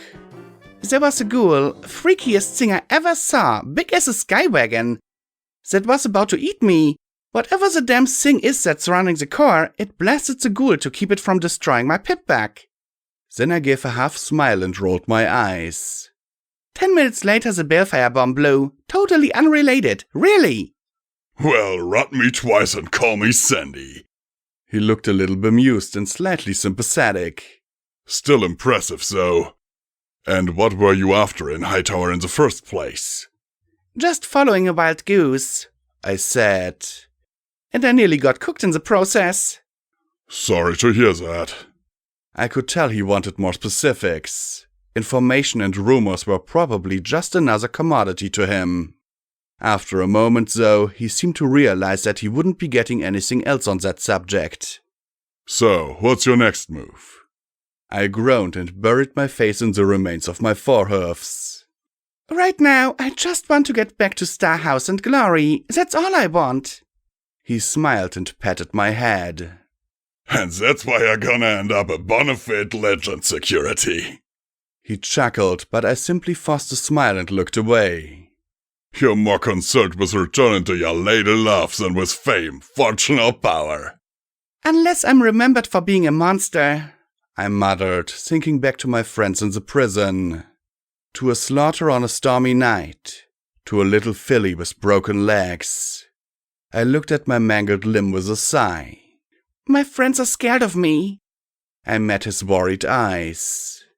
And I think they're right to be. Keeper looked at me for a long moment. Hey, Perch! Bring me a bottle of wild Pegasus! The yellow earth pony shouted. The fishermare pulled a familiar-looking bottle from behind her stand, and the old stallion took it and trotted over to a rusty table and a pair of chairs, beside the crumbly brick wall that ran along the riverfront. I followed and watched as he deftly poured 2 glasses, then picked his up with his mouth and shot it down in a gulp. He smacked his lips. Best thing for them the existential crises, he said as he leaned back in the old chair. So, what's the bee in your bonnet? I sighed and lifted my glass, looking at the amber contents while he poured himself another. I don't know. A month ago I was Blackjack. A few days after that I got mutated eyes. Then I found out my pipback's the key to all kinds of pre-war technology. Then I had jelly legs. Then I was blind and crippled. Raped. Then dead. That made him arc an eyebrow. I came back as a cyber pony, and I just felt all wrong. Still do. I was suicidal for a spell, terrified of stallions, went nuts, tore apart some Pegasi and crippled a filly. Got some help, got laid, got cooked and irradiated, died again, worse this time, and now...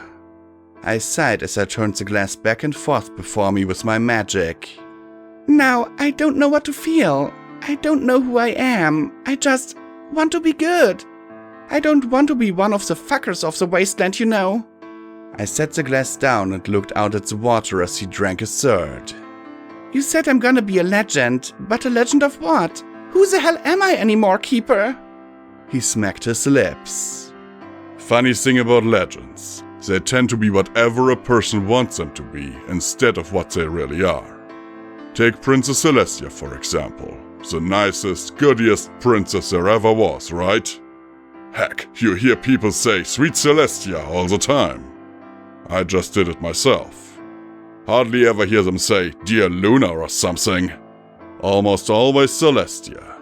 Why do you think that is? 'Cause... I paused and frowned. You just do. She's Celestia. She's also the reason the war started, he replied with a smile.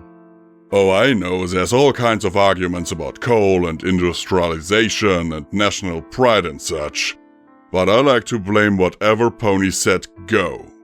Because ultimately, that's where the bit is supposed to stop.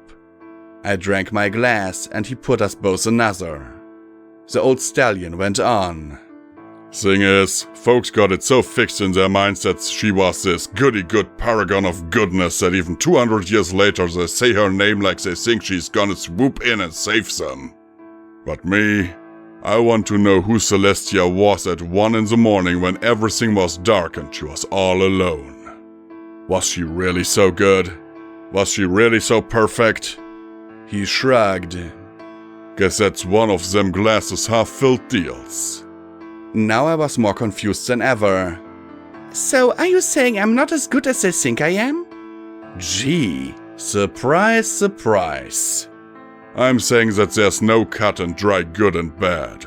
You might be remembered as a saint by these folks, but as a nightmare by some other folk. He put himself another drink, downed it, and sighed. Fact is that while I trusted my friends and liked them, I always knew that if things went bad, then they could beat the shit out of me. Especially Big Daddy, Awesome and Crunchy Carrots. He swirled the remains of the bottle. Sure enough, not long after Dawn left, they did. And bad. Something stupid. He sighed and shrugged once more. So if your friends are scared of you, well, you can't help that. You can just keep control of yourself. Trying to do more than that is just setting yourself up to fail. I smiled a little as I looked down into the whiskey in my glass. Thanks, Grandpa. He laughed at me, husky and throaty as he swirled the bottle. You're one of the few mares where I can honestly say that ain't a possibility. He lifted it and drained the remainder of the whiskey, then grimaced. Oh, gonna be feeling that in an hour. Finally, he looked back at me. So I hear you having other problems? Had some harbinger troubles, I said as I looked back towards the river and the foamy brown water. They've been after my head. After your pipback is more like it. I've heard through clients that they're offering a princess ransom for it. He snorted and shook his head. Offering too damn much, honestly. Any pony you should be worried about isn't taking them seriously. Yet. Besides, the Zodiac's flat told them no. With Sanguine and his freaks gone too, well, not sure who else is gonna snap that up. Oh, I'm sure some pony will. It's not the first time. I muttered. He winced and I smiled a little. Was I actually getting blasé about a bounty on my head? I've been doing this too long. This has been the months from hell. Oh, you've only been in the hole for a month and you're already bitching. Wait a few years and see what can really throw at you. Keeper teased and then reached out and snagged my shot glass. Before I could do anything, he finished that off too. Well now, I think I'd better be going. There's a nice young aspiring caravaner here, and I was thinking of giving her some personal tips of the trade before she heads off to Baltimore. He stood, tucked down the brim of his hat, and then walked, a touch unsteady, off into the crowd. I watched him go, then turned and looked out at the water flowing past the settlement. It wasn't raining for the moment, and I felt a little bit of peace. I didn't look at the seat across from me as I said in a low voice, "You've been quiet, dealer. Both back with Boing and now." The pale buck shuffled his cards as he sat in the seat that Keeper had vacated. "Why go through all the effort of contact when others do a job for you?" he asked in return. "Does it make you happy, seeing this place you helped?" "A little," I admitted. "Back at Flank, I figured helping was just giving folks what they needed. But the gift didn't matter if it wasn't what they wanted or from who they wanted it from." I looked at the shops and the lights and the hope. The energy was infectious. And I'd helped with that, putting Rover in a position to trade with Riverside. I glanced back at the dealer. "So, Boing tears me down and Keeper builds me back up again? Is that the deal?" "I guess." He bowed his head a little. "Not like I'm good at this sort of thing, Blackjack. Being stuck in a stable mainframe for 2 centuries doesn't do much for one's people skills." "Then why do it?" I asked, and he closed his eyes. I leaned towards him, trying to prop up my chin on my mangled left leg. The old, pale buck looked at his cards. Back before the bombs fell, Goldenblood came to me. It was literally hours before he was arrested for treason. He was more scared than I'd ever seen him before. More unstable, too. You know better than almost anyone how calm and collected he was. Well, that night, he wasn't. He was scared to death. He insisted that we'd all been played and that he was the biggest fool of them all. That something had to be done to save Equestria. And that was binding you to EC 1101? I asked in return. Part of me. That was what he wanted, yes. He had all the files from Rarity and making her own soul jars. He wanted to make the program itself my soul jar. Make sure that it would stay intact no matter what. But he wanted more than that.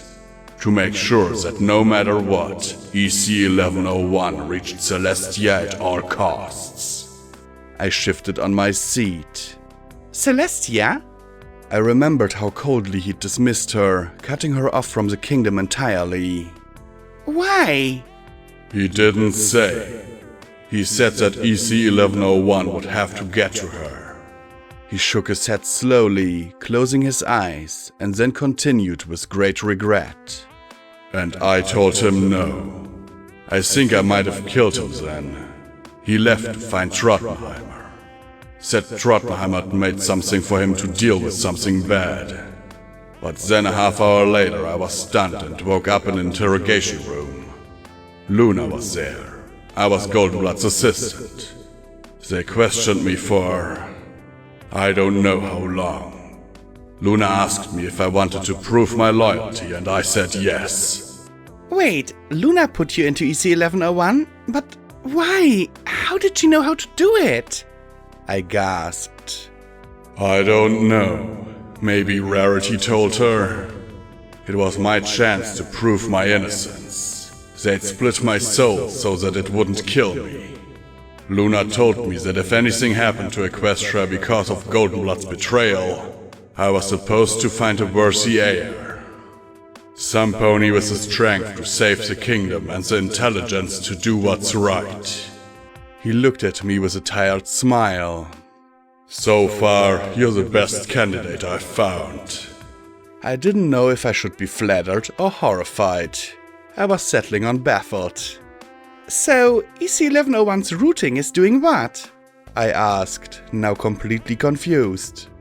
I don't know. It's got its own thing going, and I'm just along for the ride. I can help you access it and get past all the verification gibberish.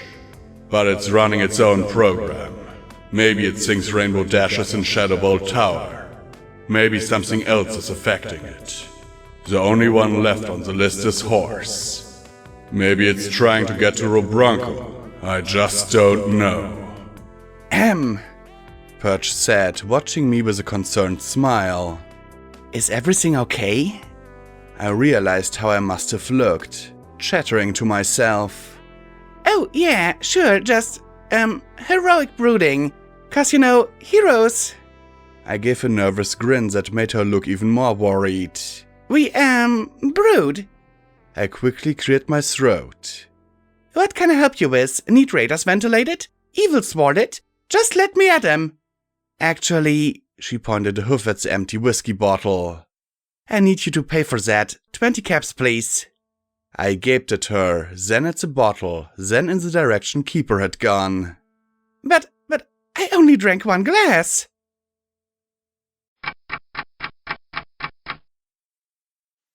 Why is Pony always breaking legs? Pony has good legs. Pony needs to take care of legs. Rover said as he fussed over my damaged limb with his tools. The sand dogs were doing better than I imagined. They weren't extending their modifications to other ponies yet, but the trade in salvage had brought in a wealth of gems and food for the beleaguered people. Their subway station was still a complete mess, but I gathered that was more because the sand dogs preferred it that way. Well, I lost that one to keep from eating a balefire egg, I explained yet again. And that one was chewed up by an ultra ghoul. It could have been a lot worse. I levitated up a gem and popped it into my mouth. A nice fruity amethyst. Lacuna and Rampage waited outside in the rain. My strapped friend seemed more down than usual. I hoped that Lacuna would be able to help her. She'd helped Psycho and me after our troubles, but I wondered if maybe this was how she coped with her own problems. That and stomping things 6 feet underground. That left me alone with the old sand dogs as he attached a new foreleg to my stump. I altered between munching on scrap metal and gem fragments and the occasional smoked fish stuff, which was probably tainted, but meh, honestly, how much worse could I get? Pony should be more careful, he muttered as he trotted over to a terminal, brought over plugs connected to several wires, and began attaching them to sockets hidden inside my remaining limbs. Dogs work hard to get you best parts. Should not damage them needlessly. The components he'd used to repair and rebuild my legs were ugly, ungainly things. I wondered if he was giving me deliberately bad-looking replacements as a further try at getting the point across. Believe me, after what I've been through, I wouldn't be alive if it wasn't for your work. I tried to get my fingers to work on my mangled left limb, then scowled and just lifted the limb and extended my thumb with my magic. You were right about thumbs. These things are amazing. Towards Pony, he snorted before walking over for even more cables. How much wiring up was he going to do? Rover told strapped Pony, but she say hoof or pony. Rover say thumbs better. Dogs win. He grinned and began typing on the terminal with far more speed than even P21 or sense. Rover enjoy making Pony's body. Good parts, good looks, like old times again. Then he pointed a finger at me. Is why Pony should take care. I know, and I'll try harder. I pressed my mangled hoof to my chest. I solemnly swear I won't intentionally break my limbs on any enemy smaller than a house. Cross my heart, hope to fly, stick a cupcake in my eye. A little pink pony in my head nodded primly. He snorted with what I suspected was disbelief. This take while. Must make old repair talisman fix new parts like old. Make all same system or limbs not work right. And he was getting even more cables. How did you get trained to do this? Trained? He seemed to find the word both offensive and amusing. Dog not get taught this trick. Dogs get first metal parts. I made sure I watch procedure. I steal papers and books. Finally, Pony need assistant. I make sure I be assistant. I pay attention and make sure when other send dog fixed, I do the fixing. Pony happy to let dog work for dog. Give lots of parts. He chuckled throatily. But dog cleverer than Pony. Dogs dig tunnels, yes? Work with much machinery.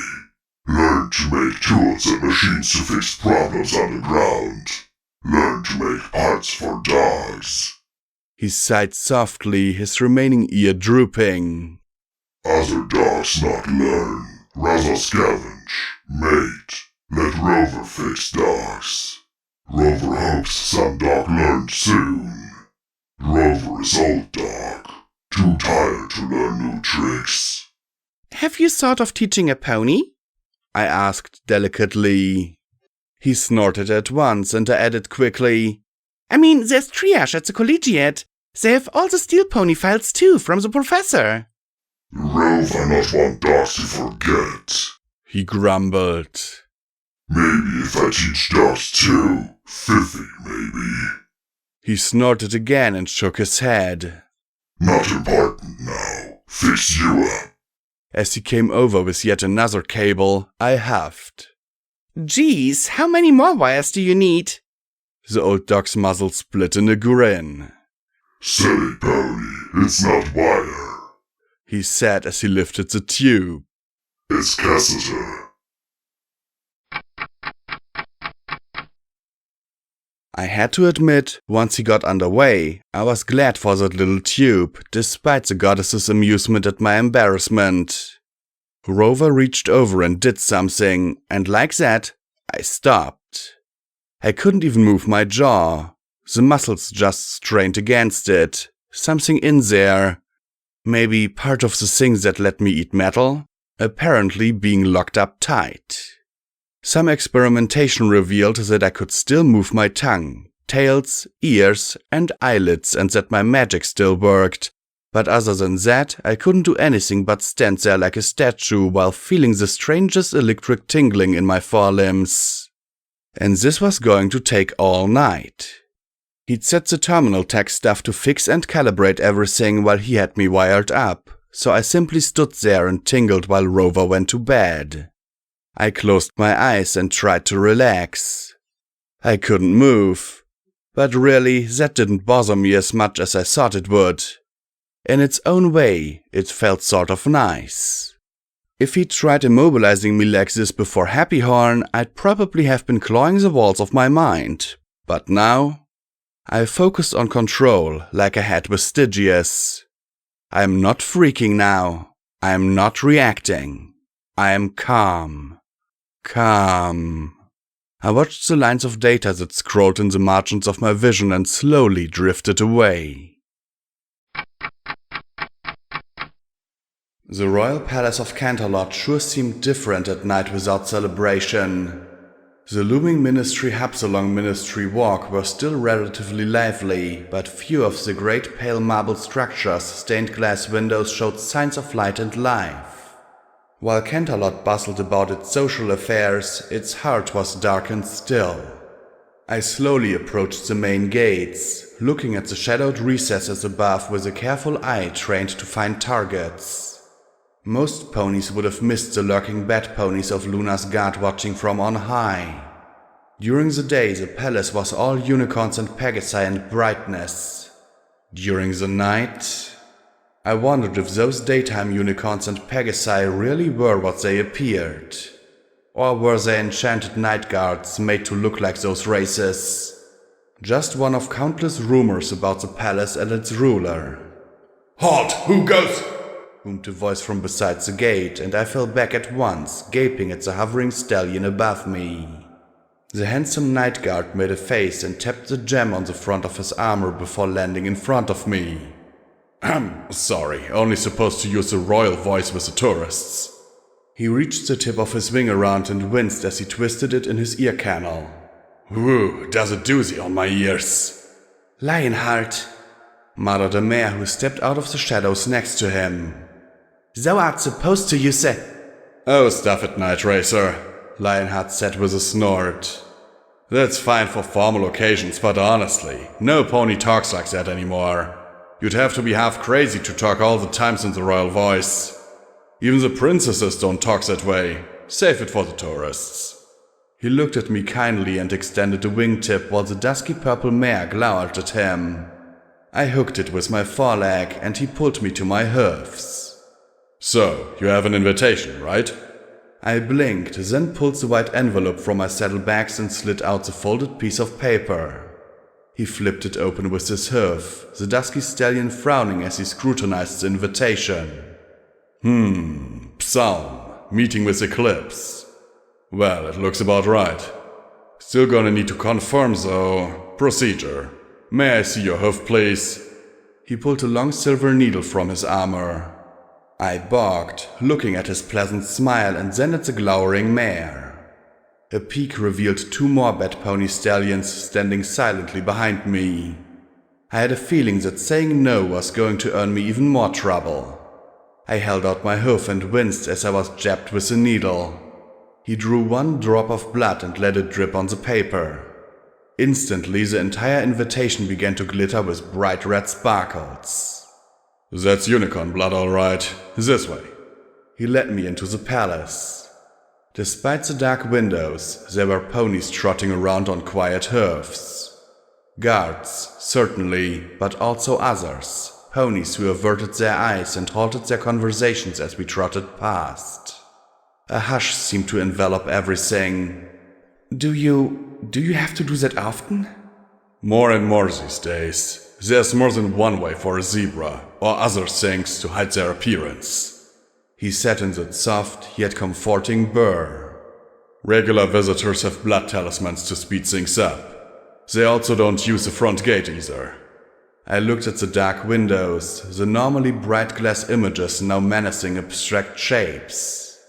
I don't know why I'm here at all. I've never met this Eclipse. Do they work for the princess? Something like that, he replied with a smile, and then his ears twitched and he frowned. Celestia's here. I looked around, but aside from a distant chirping, I couldn't hear anything. Princess Celestia? Where? I gasped in a rush of glee, earning a cool look from the stallion. Not that Princess Luna's not, nice. It's always trouble whenever she visits, he muttered as he led me further into the back of the palace. Doesn't she understand that Princess Luna's busy? He stopped at a pair of double doors and poked his head in. Psalm to see Miss Eclipse. Also, she's here. There was a pause as the mare muttered under her breath and then said, 1 second, almost there. And then abruptly the voice changed and became deeper. Send Miss Psalm in. The office was a square room whose ceiling was enchanted to look like the night sky. One wall had high windows whose tops were lost in the shadows. A second wall was almost consumed by a massive map of the world with numerous little white and red dots covering it. Floating against the surface of the map were 8 icons of light: bright orange, cyan, pink, purple, violet, yellow, green, and gold. Half were clustered over Canterlot, but I watched in amazement as a purple dot flashed and disappeared from Manhattan to reappear in Marypony. The Pegasus mare behind the desk was a dusky lavender with a bust short royal blue mane and an eye patch. Her remaining eye followed me closely as she gestured to the fancy padded chair on the opposite side of the desk. Thank you, Lionheart. Please make her comfortable. The guard bowed and trotted out of the room. Eclipse smiled at me, folding her hoofs on the table. I'm glad you could come, Psalm. My name is Eclipse. I work closely with various agencies and report directly to Princess Luna. I wanted to ask you some questions about your squad's latest incursion to Dawn Bay and your attempted assassination of Legate Fortis. A sick feeling rose up inside me, and I swallowed as I lowered my eyes. Yes, ma'am, I murmured. What proceeded was a complete debriefing. She asked me who I saw meeting with the legate. Did they appear to be fancily dressed, armored, or in scientific garb? When I was planning my shot, what other activities were going on in Dawn Bay? Was there increased construction? Was the legate fortifying his troops, building more war infrastructure, or wasting resources on increasing the luxury of his own living quarters? Every question the Pegasus seemed to think and consider, often smiling to herself and tapping her chin thoughtfully. What she wasn't asking was the most important question. Why had I missed? They provided me with a zebra rifle and made very specific instructions that I was not to modify it in any way, nor fire it against any target except the legate, and that I was to leave it behind. I'd assumed there was an enchantment or some other thing at work, maybe a bullet enchanted to kill only the legate? If only. Despite myself, I grew more and more upset. It was one thing to kill some pony in the heat of battle, but what had happened? I hunched over and started to sob, and Eclipse paused, staring at me in shock. I'm sorry, I blubbered. I don't know how I failed. The shot was perfect. I had the zebra rifle just like I was told, and he was right there, and I didn't mean to kill his son. The shot just went wide, and... Suddenly Eclipse was there, patting my mane. You didn't know. You couldn't have known. You were never supposed to kill the legate. Fortis is paranoid. He's convinced that one of his rivals is plotting to kill him. He'll waste months improving his guard and purging his own ranks of suspected traitors. It was just bad luck his son had been standing right beside him when you fired. But she didn't say it like it was at all bad. In fact, she looked downright pleased with the results of my miss. The sights on the zebra rifle had been tampered with, and I knew that your squad wouldn't have tried as hard as you did just to miss a shot at the Legate. So it had been for nothing? The raid into Dawn Bay had been a harrowing affair, struggling behind enemy lines to find a shooting position before waiting for days to learn the Legate's daily routine well enough to find a window of opportunity. Then, finally, getting the opportunity to take the shot. The zebra cold falling instead, the bullet through his eye. The escape had nearly cost us all our lives, and only Big Macintosh had kept us focused enough to be extracted by Rainbow Dash. All just to put a little more fear into one of the enemy generals? I'm damned. Damned. I whimpered. No, Eclipse frowned in thought. You acted on the orders of the princess. I'm sure that your soul can be absolved in service to the princess. I know she'll forgive you. She will? I sniffed, rubbing my eyes. I'm sure of it, Eclipse said with a firm nod and smile. Just do whatever you can to help, and she'll forgive you when this whole nightmare is over. I promise. Just then the door opened, and I heard the wet, rasping breath that announced his presence. Goldenblood stepped in, struggling for breath. He looked at me, his eyes widening in momentary surprise, and then at Eclipse. Princess Luna needs you. She needs to speak with her sister and wants us present. Eclipse actually frowned and rolled her eyes. Not again. Honestly, why can't she simply go and stay with Cadence? Eclipse snorted scornfully, and my shock must have shown because she immediately coughed and forced a smile. Sorry to cut this short, but sometimes there's just no reasoning with Princess Celestia. I'll get some pony to show you out, my dear. She trotted quickly and moved out into the hall. One side effect of the hushed halls, the mare's voice carried. What is she going on about now? Maybe it was the sight of my teacher, or maybe it was just because it had to do with Princess Celestia, but I followed along quietly. I was able to shadow the pair without too much trouble. A dark castle with most of the guards on the outside and plenty of other ponies going about their business inside was nothing next to infiltrating a zebra military encampment. They walked down to another room and slipped inside. My magic reached out and gently grabbed the door handle to keep it from shutting all the way.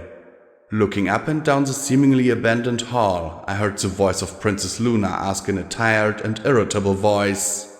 Alright, Tia, what's it this time? More protests about Twilight helping me?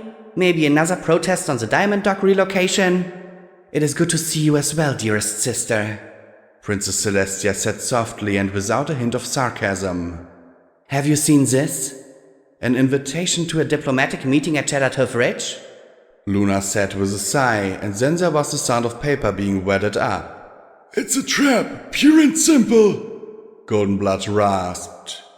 The Caesar hasn't made any serious moves towards opening a dialogue with Her Majesty. Quite the reverse. He's using their mythology as a rallying cry to unite more tribes against her and us. What if it's not so? This offer comes from the heads of 4 major tribes, Celestia said firmly. For 10 years before Littlehorn we quibbled around the negotiating table. What if this is a step towards ending the war, even after that? I've spoken to the zebras in Zebra Town and many prisoners of war. They all want this conflict over. Even if that is the case, the Caesar doesn't. Goldenblood sighed like a rusty boiler. It's not legitimate, Your Majesty, and even if it were, there's no way that we could manage to keep her safe at Shadowtooth Ridge. Perhaps Luna cannot attend, but why can't I negotiate peace for Equestria? Celestia asked. What? Luna asked in a low, shocked voice. Tia, I said no. I don't care if there's 40 tribal leaders wanting to talk a ceasefire. Until they concede to our main demands, there's no point. They won't even agree to withdraw from Dawn Bay, and that's one of our lesser requirements. You cannot pass this up, Luna, Celestia insisted. I most certainly can and will, Luna replied coldly. And I refuse to let you go. If you were captured, the blow to morale would be incalculable, not to mention that they might simply kill you. I'm willing to take that chance, Celestia countered. Thousands risk their lives every day in this war. It's time I did as well. I am in charge of Equestria now. Luna snapped. Or did you forget that you stepped down? There was a long silence before Celestia spoke once more. There's not a day I can forget that, Luna, Celestia said calmly. Nor a day I don't regret it. When I passed the throne to you, I thought it was to lead Equestria to a brighter future, not a darker one. I'm going to this meeting in your place, Luna. You can arrange security if you like, or I will go alone, but either way, I am going. Equestria needs some hope that this war will end, and if I can give it that hope, I will. I'm sorry, sister. Tia! Luna cried out, but there was a flash of golden light and the Princess of the Night let out a sob. Damn it, Tia, I'm trying my best. I am. There's just so much to do. Can't she understand that? Doubtful, Goldenblood rasped. They probably worked quite hard to get their peace offering to cross Celestia's hooves. Worst case, Celestia gets captured and the Caesar uses her as leverage against the ministries. He'd offer peace and her release, but the conditions... Well, your exile would probably be the top on the list. Refuse and some of the population will turn on you. Celestia's still quite popular. Damn it, Tia, Luna muttered. Why can't she just let me do this? Why is she always trying to force things?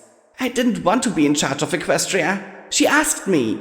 And ever since then, she's been constantly meddling and criticizing. Why can't she just go to her school and leave Equestria to me? Luna sighed. I don't suppose I can just lock her up, can I? Only if you want a full-on revolution on your hooves, led by Twilight and her friends.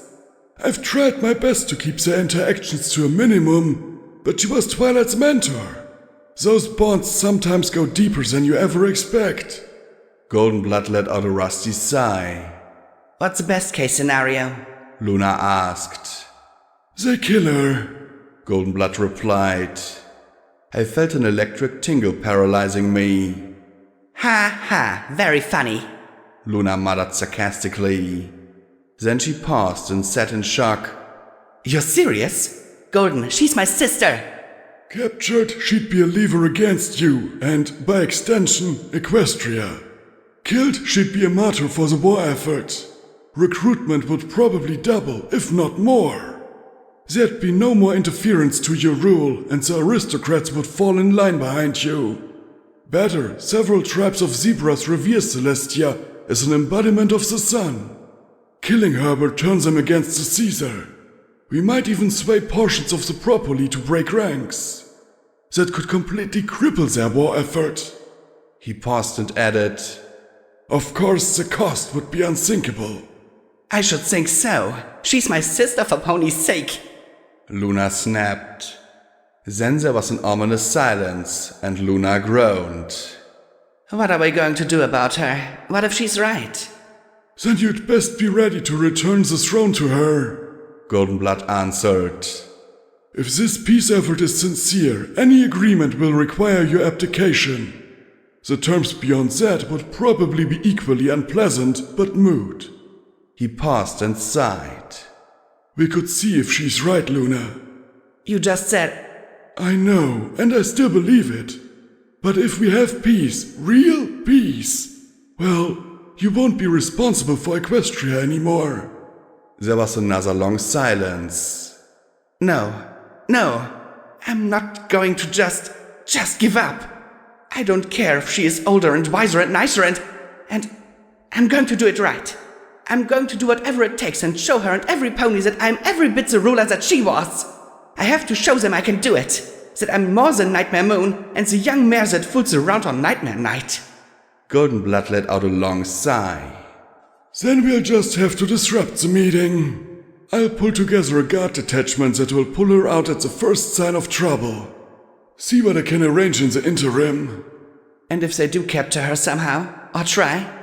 Better a dead princess than a captured one.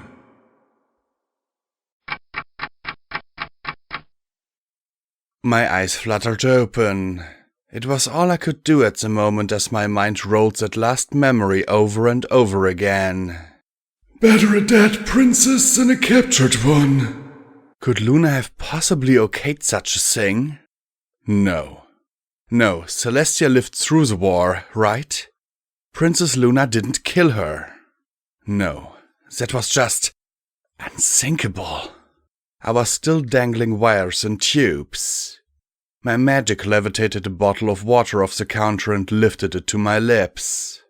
I couldn't see what condition my limbs were in, so there was no telling how long I'd been like this. I couldn't hear Rover snoring. Maybe it was already morning. Lacunai? I thought out at her. What time is it? Dawn, She replied. we are outside. There was something off about her words. Is everything okay?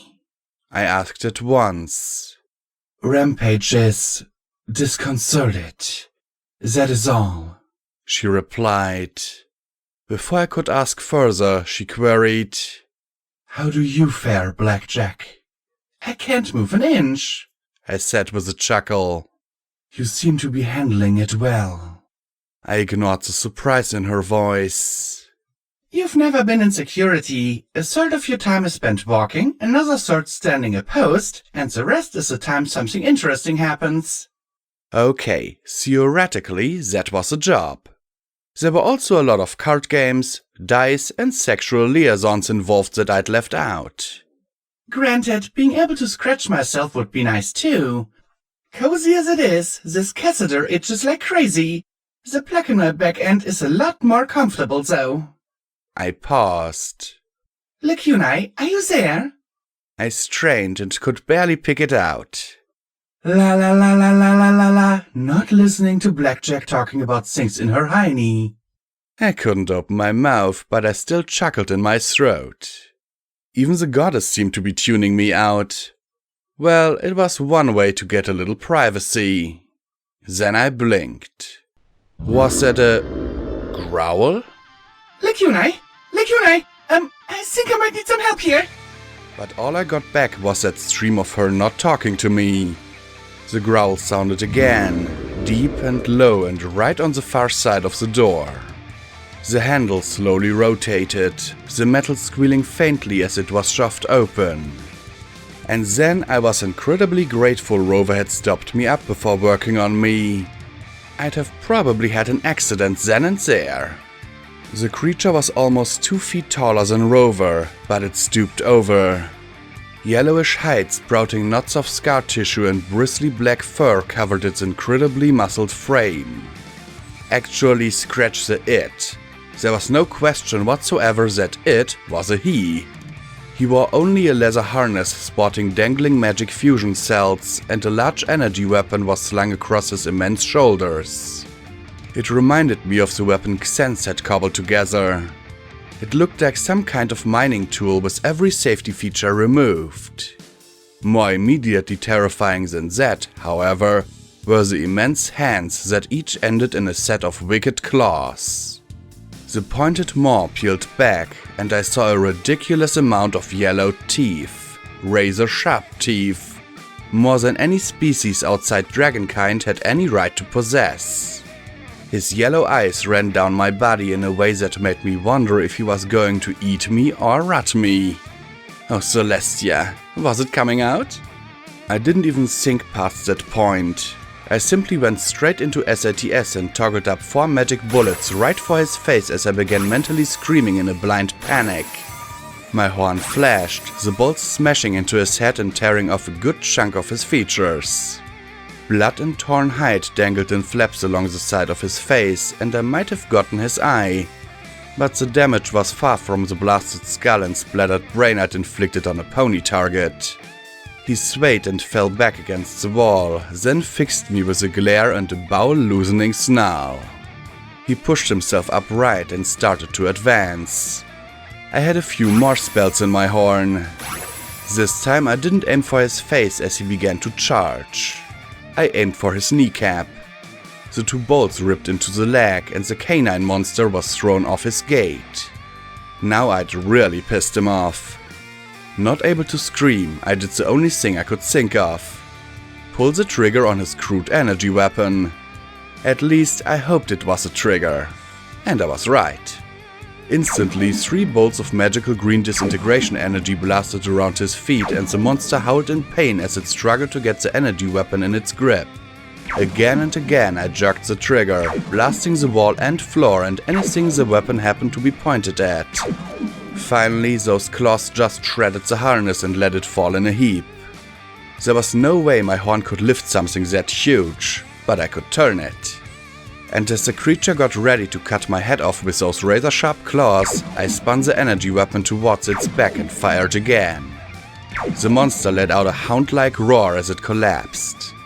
The energy weapon's cell was depleted, so I fumbled with controls, trying to eject the spent canister. How had Glory done this? I finally managed to pop the cell free when Rover rushed in. No! Stop, Pony! Stop! Huh? I hesitated as I looked from Rover to the beast and back again. Had he missed the claws and fangs? Had he missed that penis? What is that thing? Roared the monster in pain, bringing those claws down and tearing its own weapon in two before I could bring it back to bear. I mentally asked the same question. It would have been really nice to be able to talk. He huffed, blood dripping down from the holes I'd blown in his face as he stood over the wrecked disintegration gun. Pony, stupid pony. Rover said as he helped pull the monster to sit upright. Gnar. Blackjack's a security pony. Blackjack, gnar. He said with a gesture of his robotic claw towards the yellow canine monster. Gnar is hellhound and guest of sand dogs. The hellhound growled that ominous snarl as he rubbed the raw red burns the energy weapon had made in his hide. This is security, huh? Thought your horn was bigger. The monster rose to his feet as Rover began to remove the cables from me. My eyes narrowed as I looked up at him, feeling implants and motors start to reactivate as the cables were removed. Security pony helps sand dogs. Dogs hope security could help hounds too. Rover said as he reached up and pulled a plug out of my shoulder. My mouth filled with the taste of a battery and I could suddenly move my jaw. Not shoot hound just because hound is scary. Little mare is tough, that is for sure. Gnar growled as he picked at his fangs with a claw. I take it you've never seen us before. Or maybe you've seen too many of us and know better. The hellhound chuckled as he tapped his claws against the blasted walls. The first one, I croaked and floated the bottle of water over again and took another drink. Every time a cable was removed, I was struck by a building pins and needles sensation followed by restored movement. As soon as I could look down, I stared at the smooth metal of my limbs. They looked exactly as they had before I'd left Meat Locker for Hightower. They were even re-enameled. What's a hellhound? Rover typed on the terminal as Gnar snorted. Rover told you of how we were forced off our land by ponies long ago. Even before the bombs ended our world, our homes were poisoned. Some came here, worked for ponies and lived beneath their cities. Others returned home. And those that survived the poison became strong. He flexed his powerful frame and chuckled deep in his throat. Dogs are cousins of hounds, weaker for staying away from home. Yet hounds came to dogs for help, Gnar. Rover snapped, wiping the grin from the hellhound's face. What could, you need help with? An irritable dragon, perhaps? Gnar grumbled and crossed his arms. You know about the flying pony security? Do you mean Pegasi or the Enclave? I asked in return. The second one. Gnar growled. Our den has been under attack by them for nearly a month. Many scouts and warriors were taken, and the Enclave have used their strange devices to control them. I was one of the last, driven from my home, when they overran us with our own people. He reached down and pulled something off his harness that looked like some sort of skull cap. Do you know what this is, pony? I levitated it and turned it over. No idea, I jumped 2 feet into the air as the last tube and plug were yanked out of my hind end. I blinked and swallowed. Toilet! I wailed as I tensed immediately. Rover snorted and pointed to the door, and I rushed out of the station and into the little filly's room, nearly hopping across the tracks. Really, not the way I wanted to start the day.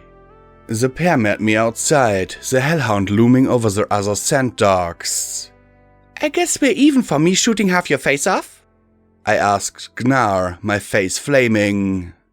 The pair looked at each other, and the hellhound just gave an indifferent shrug. What are the Enclave doing with your home? Enslaving us. I know of at least half a dozen dens that have gone silent all across Equestria. He pointed off to the southeast. Our den lived in the old Pony Army base. More and more were taken. And then, one day, they returned all at once and with Pegasi, and controlled hounds and took over the base. A month ago. I thought about what I'd seen Lighthoofs doing and my mane prickled. Was there anything biological at that base? Something that could be used for a weapon? It was a Pony Army base that struck heavily by the bombs. The only thing that remained were the bunkers filled with old stuff from the space center. Safe for us, we're immune to the radiation, but not the Enclave. He growled long and low at me. I came hoping Rover could find a way to jam their controls over us. Rover suggested I tell you. Me? Why would he tell... Oh.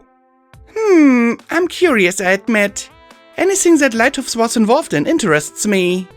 I don't know when I'll be able to do something about it, so crap. I whirled towards the east. Thank you, Pipbug Compass. Paradise! I completely forgot to clear Paradise of Red Eye's forces! Damn it, I was just over on the east side too! I sat down hard, glowering at my oversight. Gnar rubbed his chin and chuckled. Busy, pony. Well, Rover can keep working. And if you can get down that way, maybe you can stop them. Or I will if Rover can figure something out. I had to admit, someone solving their problems without my help was refreshing. Why, if this kept up, then I'd be out of a job and could retire. Yeah, right. It took turning off my limbs just to get me to sit still. Well, I'll remember it. If Lighthoofs want something in that base, I'd like to know what. I said with a sigh and a smile. Right now, I'd really like to just get home. My ears wilted a little as I gave a sheepish smile. I've got my friends waiting for me. Very well. Do not break legs, pony. Rover said as he tapped his metal claw against my nose with every word. Pony breaks legs again and Rover starts charging money to fix. He said with a scowl. Oh, so begging wouldn't work? I threw myself at his feet. Please fix me, Rover! Please, please, please, please, please! I squealed as I beat my rear hoofs and hugged his leg, sticking out my bottom lip. Gnar whimpered and covered his ears, but Rover just grinned.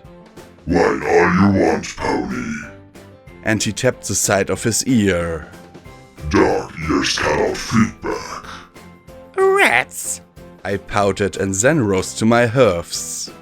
Well, I'll have to think of something. I waved my hoof and smiled as I trotted for the exit. Rover muttered behind me. Dog bet hound half a brown pony is back in 2 days. Sure. Gnar replied, and I glanced back to spot him shaking hands with Rover as I trotted for the entrance. Just one question, Rover. Why do you keep talking like that?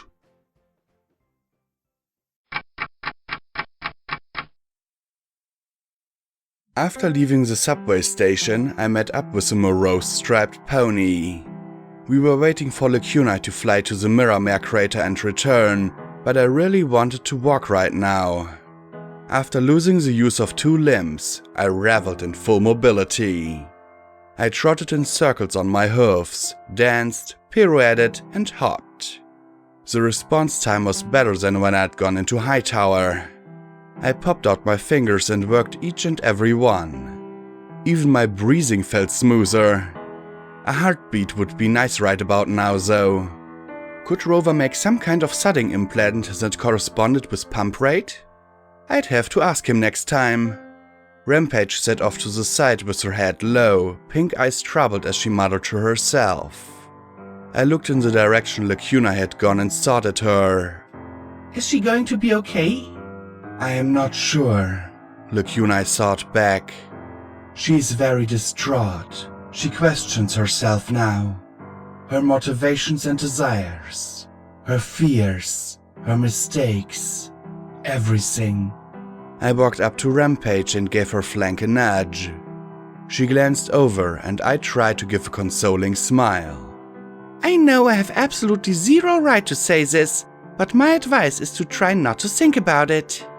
Yes, listen to the Queen of Denial because it's worked so well for me.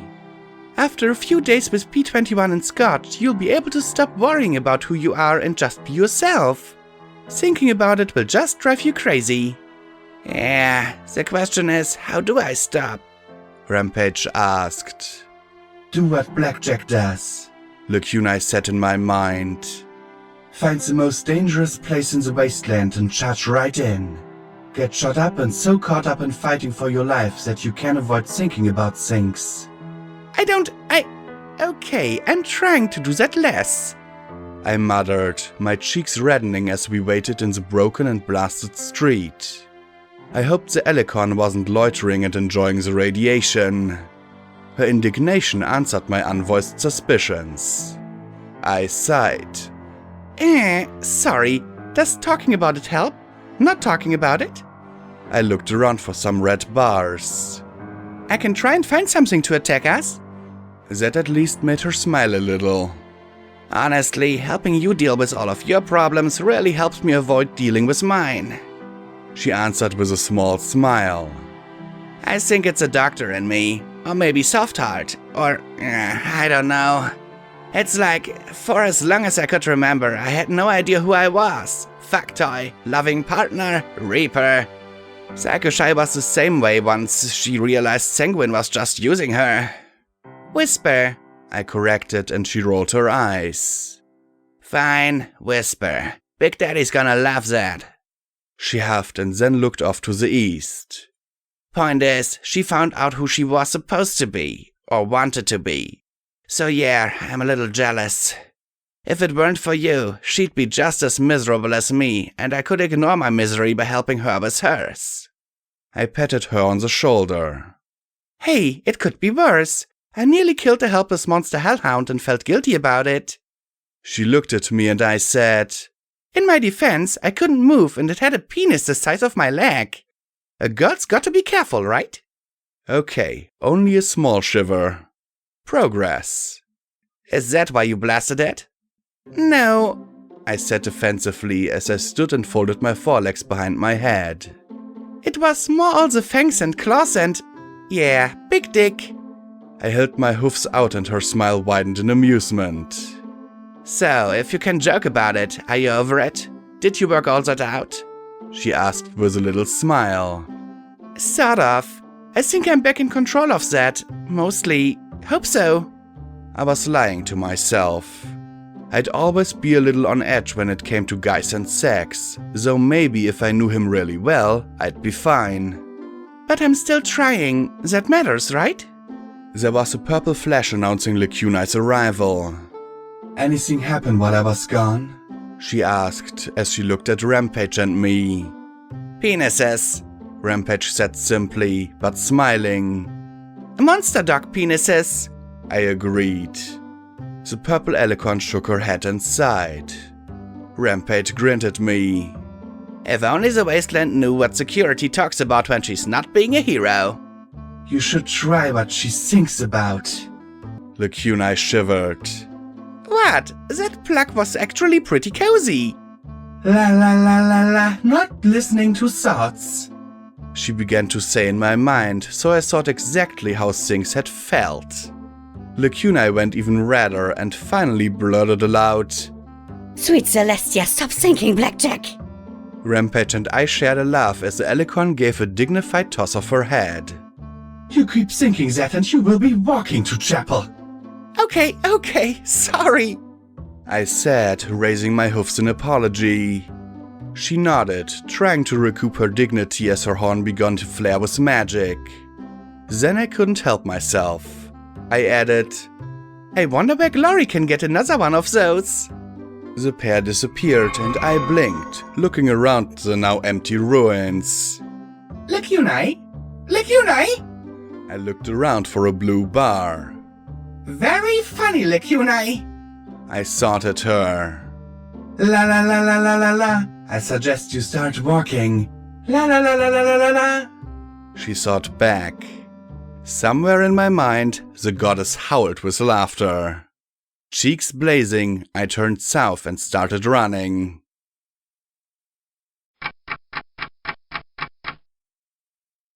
It was mid-morning by the time I reached chapel, slurping down another gem. The town now looked, well, like a town. The spire of the church was on its way to being repaired, and there were more structures being thrown up. I skirted the minefields that they'd been kind enough to mark and trotted around the settlement proper and up the hill towards home. There had to be at least 50 or so ponies working down there. Most were fillies and coals, but I saw a pair of grey adult ponies heaving up boards while a filly unicorn hammered them in. Things still looked like a mess though, and there was a rank stench like a cesspit that I didn't remember from the last time I was here. I was so concerned by the reek that I halted and looked up towards the tantalizing close roof of Star House. If there was something wrong though... 5 more minutes won't kill me, I said as I turned and trotted towards the entrance to chapel proper. The machine gunner's nest was unoccupied, something that sent a frisson of fear along my spine. Had those adults enslaved the Crusaders or something? But as I trotted further in, I saw the hustle and bustle wasn't anything malicious. Still no explanation for why there were no guards, but this was just ponies cooperating to build a town. Sorta. Now that I was closer, there was a stockade going up, but it looked as if it'd been abandoned halfway through, then restarted on the other side till it tumbled over. 4 mobile home wagons were just parked in the middle of the street. The few small homes that had been here before seemed to be sprouting tumorous growths of planking and siding. The post office was almost buried beneath crates, boxes, and building materials scavenged from the manor. Most disgusting of all was a ditch running along the road, which had been turned into an open sewer. Ghoul children and young ponies were making a game of construction, which was good for a fort, I supposed, but bad for anything you actually had to live in. I spotted the young zebra Magina running around with other fillies and coals. The adults, who seemed to have a better understanding of construction, were all throwing up their own chantries. Sekashi and Harpika stood by as I entered and surveyed the scene in shock. What the hey is going on? I muttered as I stared at the chaos. Ah, the Guardian has returned, Sekashi said as she approached with the nervous ghoul Pegasus. The minty-colored mare was hovering in the air and kept looking over at her undead charges, who were probably acting like real children for the first time in 200 years. You have had some adventures, faced great perils, met mighty champions? You can't imagine, I replied, and the zebra chuckled merrily. Oh, there's been lots of imagining indeed. The mare grinned and gave my flank a nudge. But what matters is that you are well and happy, for how can you be happy if you are not well? And how can you care about your health if you are not happy? Okay, zebra weirdness. Gotta love it.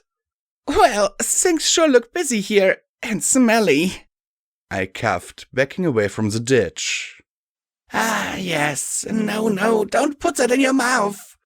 Harpika blurted to a filly sucking on an empty cola bottle. The Crusaders have been a little over-enthusiastic about fixing up chapel after the attack. The minty blue ghoul said nervously. I'm not really sure if they're doing any good. Please don't run. And then there was a solid set against my rear end and I jerked, spinning around and looking at the stunned white blank. She sat there, swaying limply a moment before she shook her head and then frowned up at me. Oh, hello, Boo. Her pale eyes narrowed and her frown grew more severe. I missed you? Sorry I left, but, yeah. Her face could have been carved from plaster. I reached over, popped out my fingers, and started to scratch her ears nervously. She pursed her lips, clearly not satisfied as she leaned towards my face even more. Her eyes then grew even larger and watery as her lips quivered. Here, a stallion said softly behind me, tapping my shoulder with something in a wax paper wrapper. My magic lifted it up and passed the cherry fancy bug cake to the blank, and instantly she perked up and seized it in her mouth with a happy little squeal. She turned away, but paused and looked back over her shoulder. Then she darted back and nuzzled my cheek before trotting off with her prize. You spoiled her, you know, the stallion said with a quiet little chuckle. Yeah, I guess I said with a smile, but that slowly vanished as I turned and looked at the speaker. The shaggy blue mane was the same, as was the lighter blue coat. His frame was gaunt though, and he sat as if a strong wind might blow him over. More than that though, the eyes that looked back at me were those of a stranger. Calm, serene, and no longer looking at the world like it was his enemy. P21? Even seeing his cutie mark, I wasn't entirely sure it was him. Nice to see you again, Blackjack. I heard you've been busy. Did you find what you needed? He asked with a kind smile. The smile of a pony who had done just that. Yeah, I think, I said as I rubbed my mane. I shouldn't have run off like that. I should have stayed and... But he put his hoof to my lips. Don't start with that already. You did what you did. All that matters is if you're better or not for it, he said, patting my shoulder with his hoof. And your plan worked. The Harbingers didn't follow us far, and we haven't seen them at all here. You didn't miss much besides 2 or 3 days of detoxification. He gave a little shiver. Finally done with the treatments. And are you feeling better? I asked in concern. Of course not. I feel like I've been scraped raw inside and outside. Glory says a lifetime of drug abuse in 99 probably did a number on my lifespan.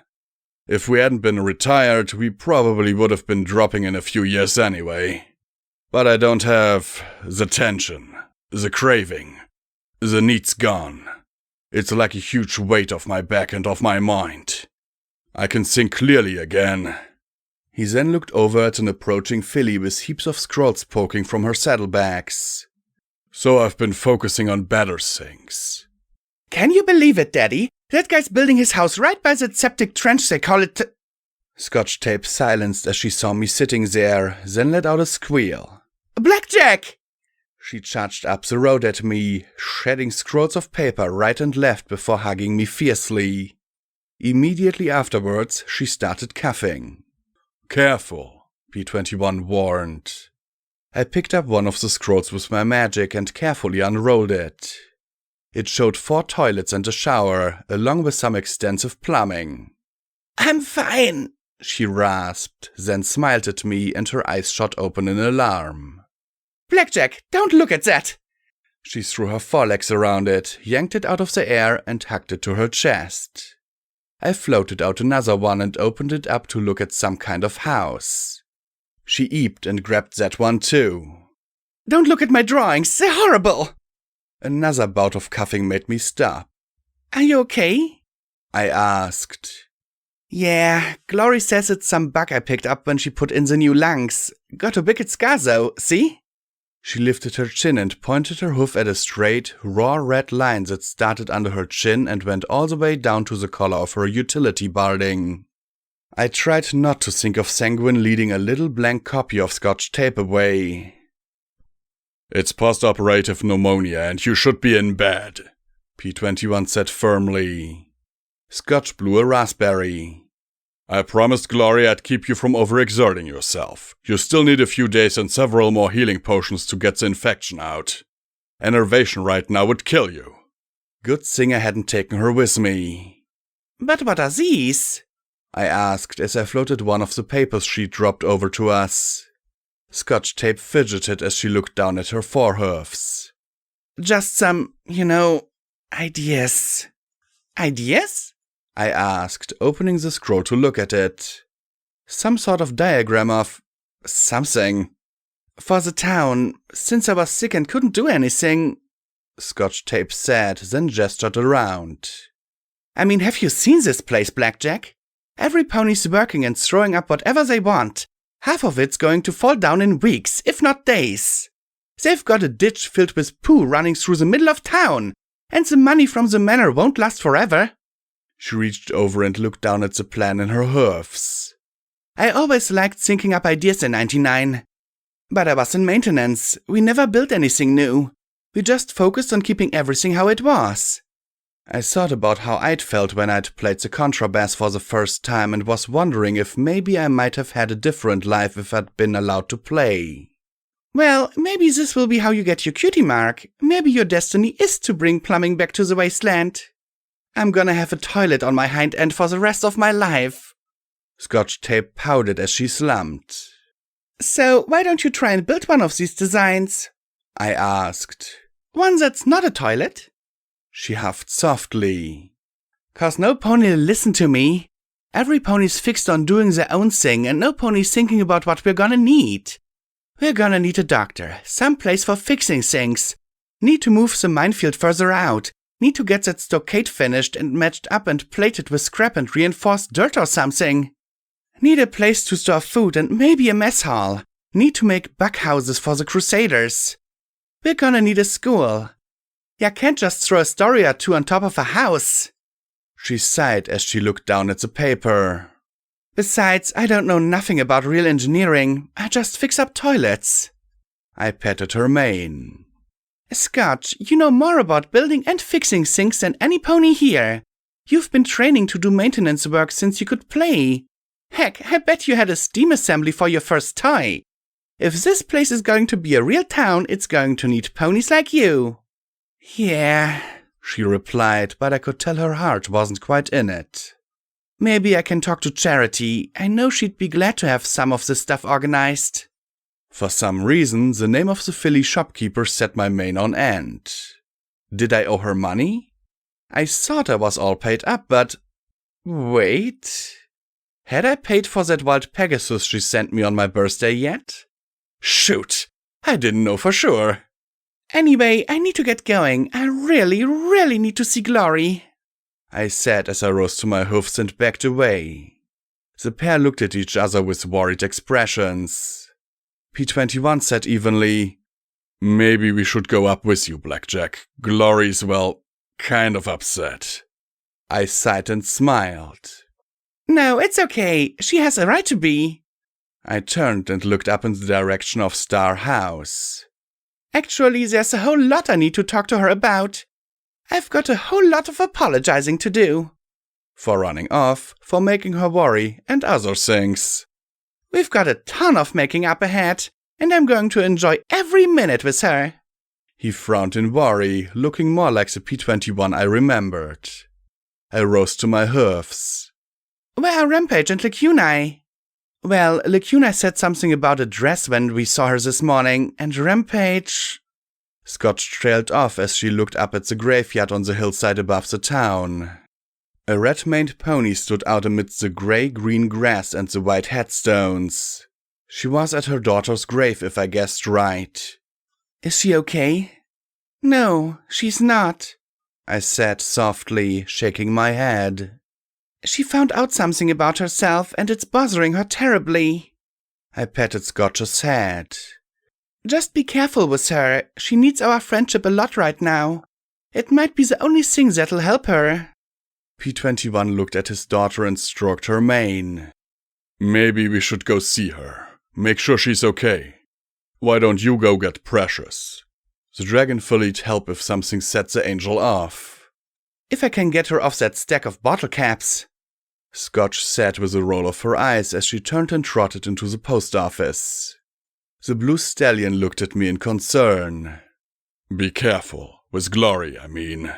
I tried to explain it, but she's really upset with you right now. I sighed and then nodded. Yeah, we've got issues to clear up. I mean, leaving like I did was horrible for her. No, I mean what you did with... He started to say with a concerned frown, but I froze. I could feel the horror creeping up on me. My mane crawled on the scalp as I looked left and right. A little pink pony in my head pulled out a spyglass and searched for the dreaded menace. Perhaps I could plead poverty, but no, it didn't matter. She could sense my purse and was coming for it. All my wealth would be hers. And yes, there she was, stepping out of the post office. She looked at me. I looked back, and her eyes narrowed like a hellhound about to go in for the kill. I leapt straight into the air, turned, and with all the power in my cybernetic limbs I raced away, laughing madly. She wouldn't get me. Not this time. The yellow filly's words reached my ears, but I paid them no mind as I fled. What's her problem?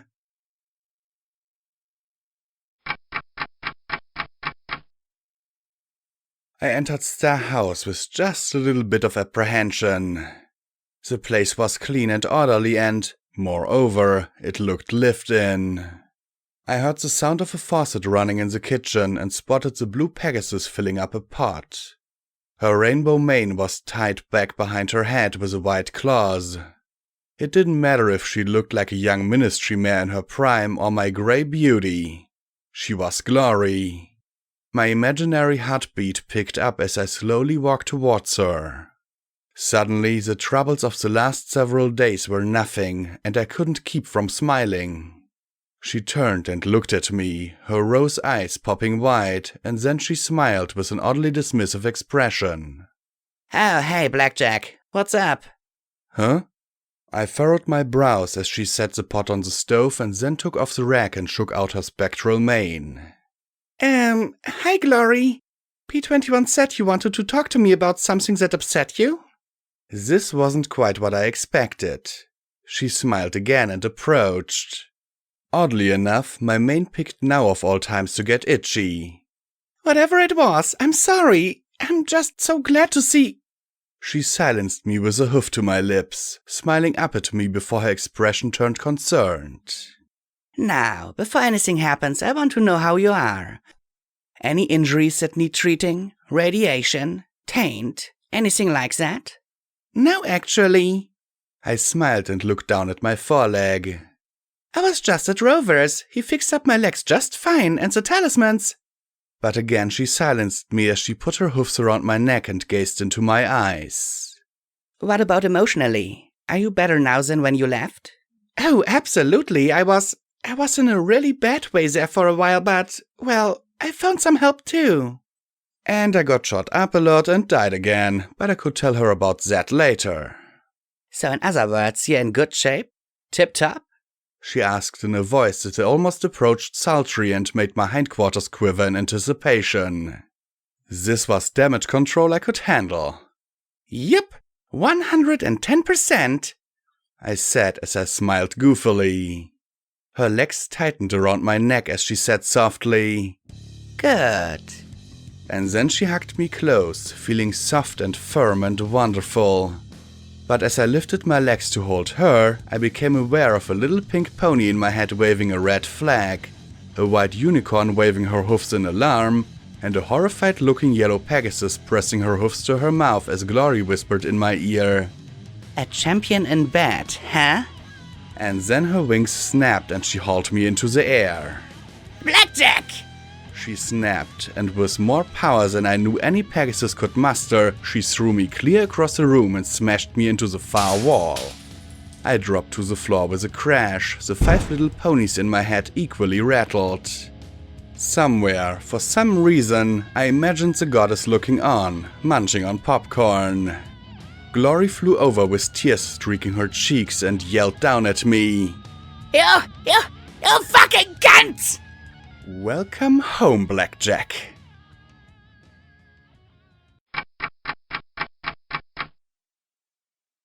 Footnote: maximum level reached.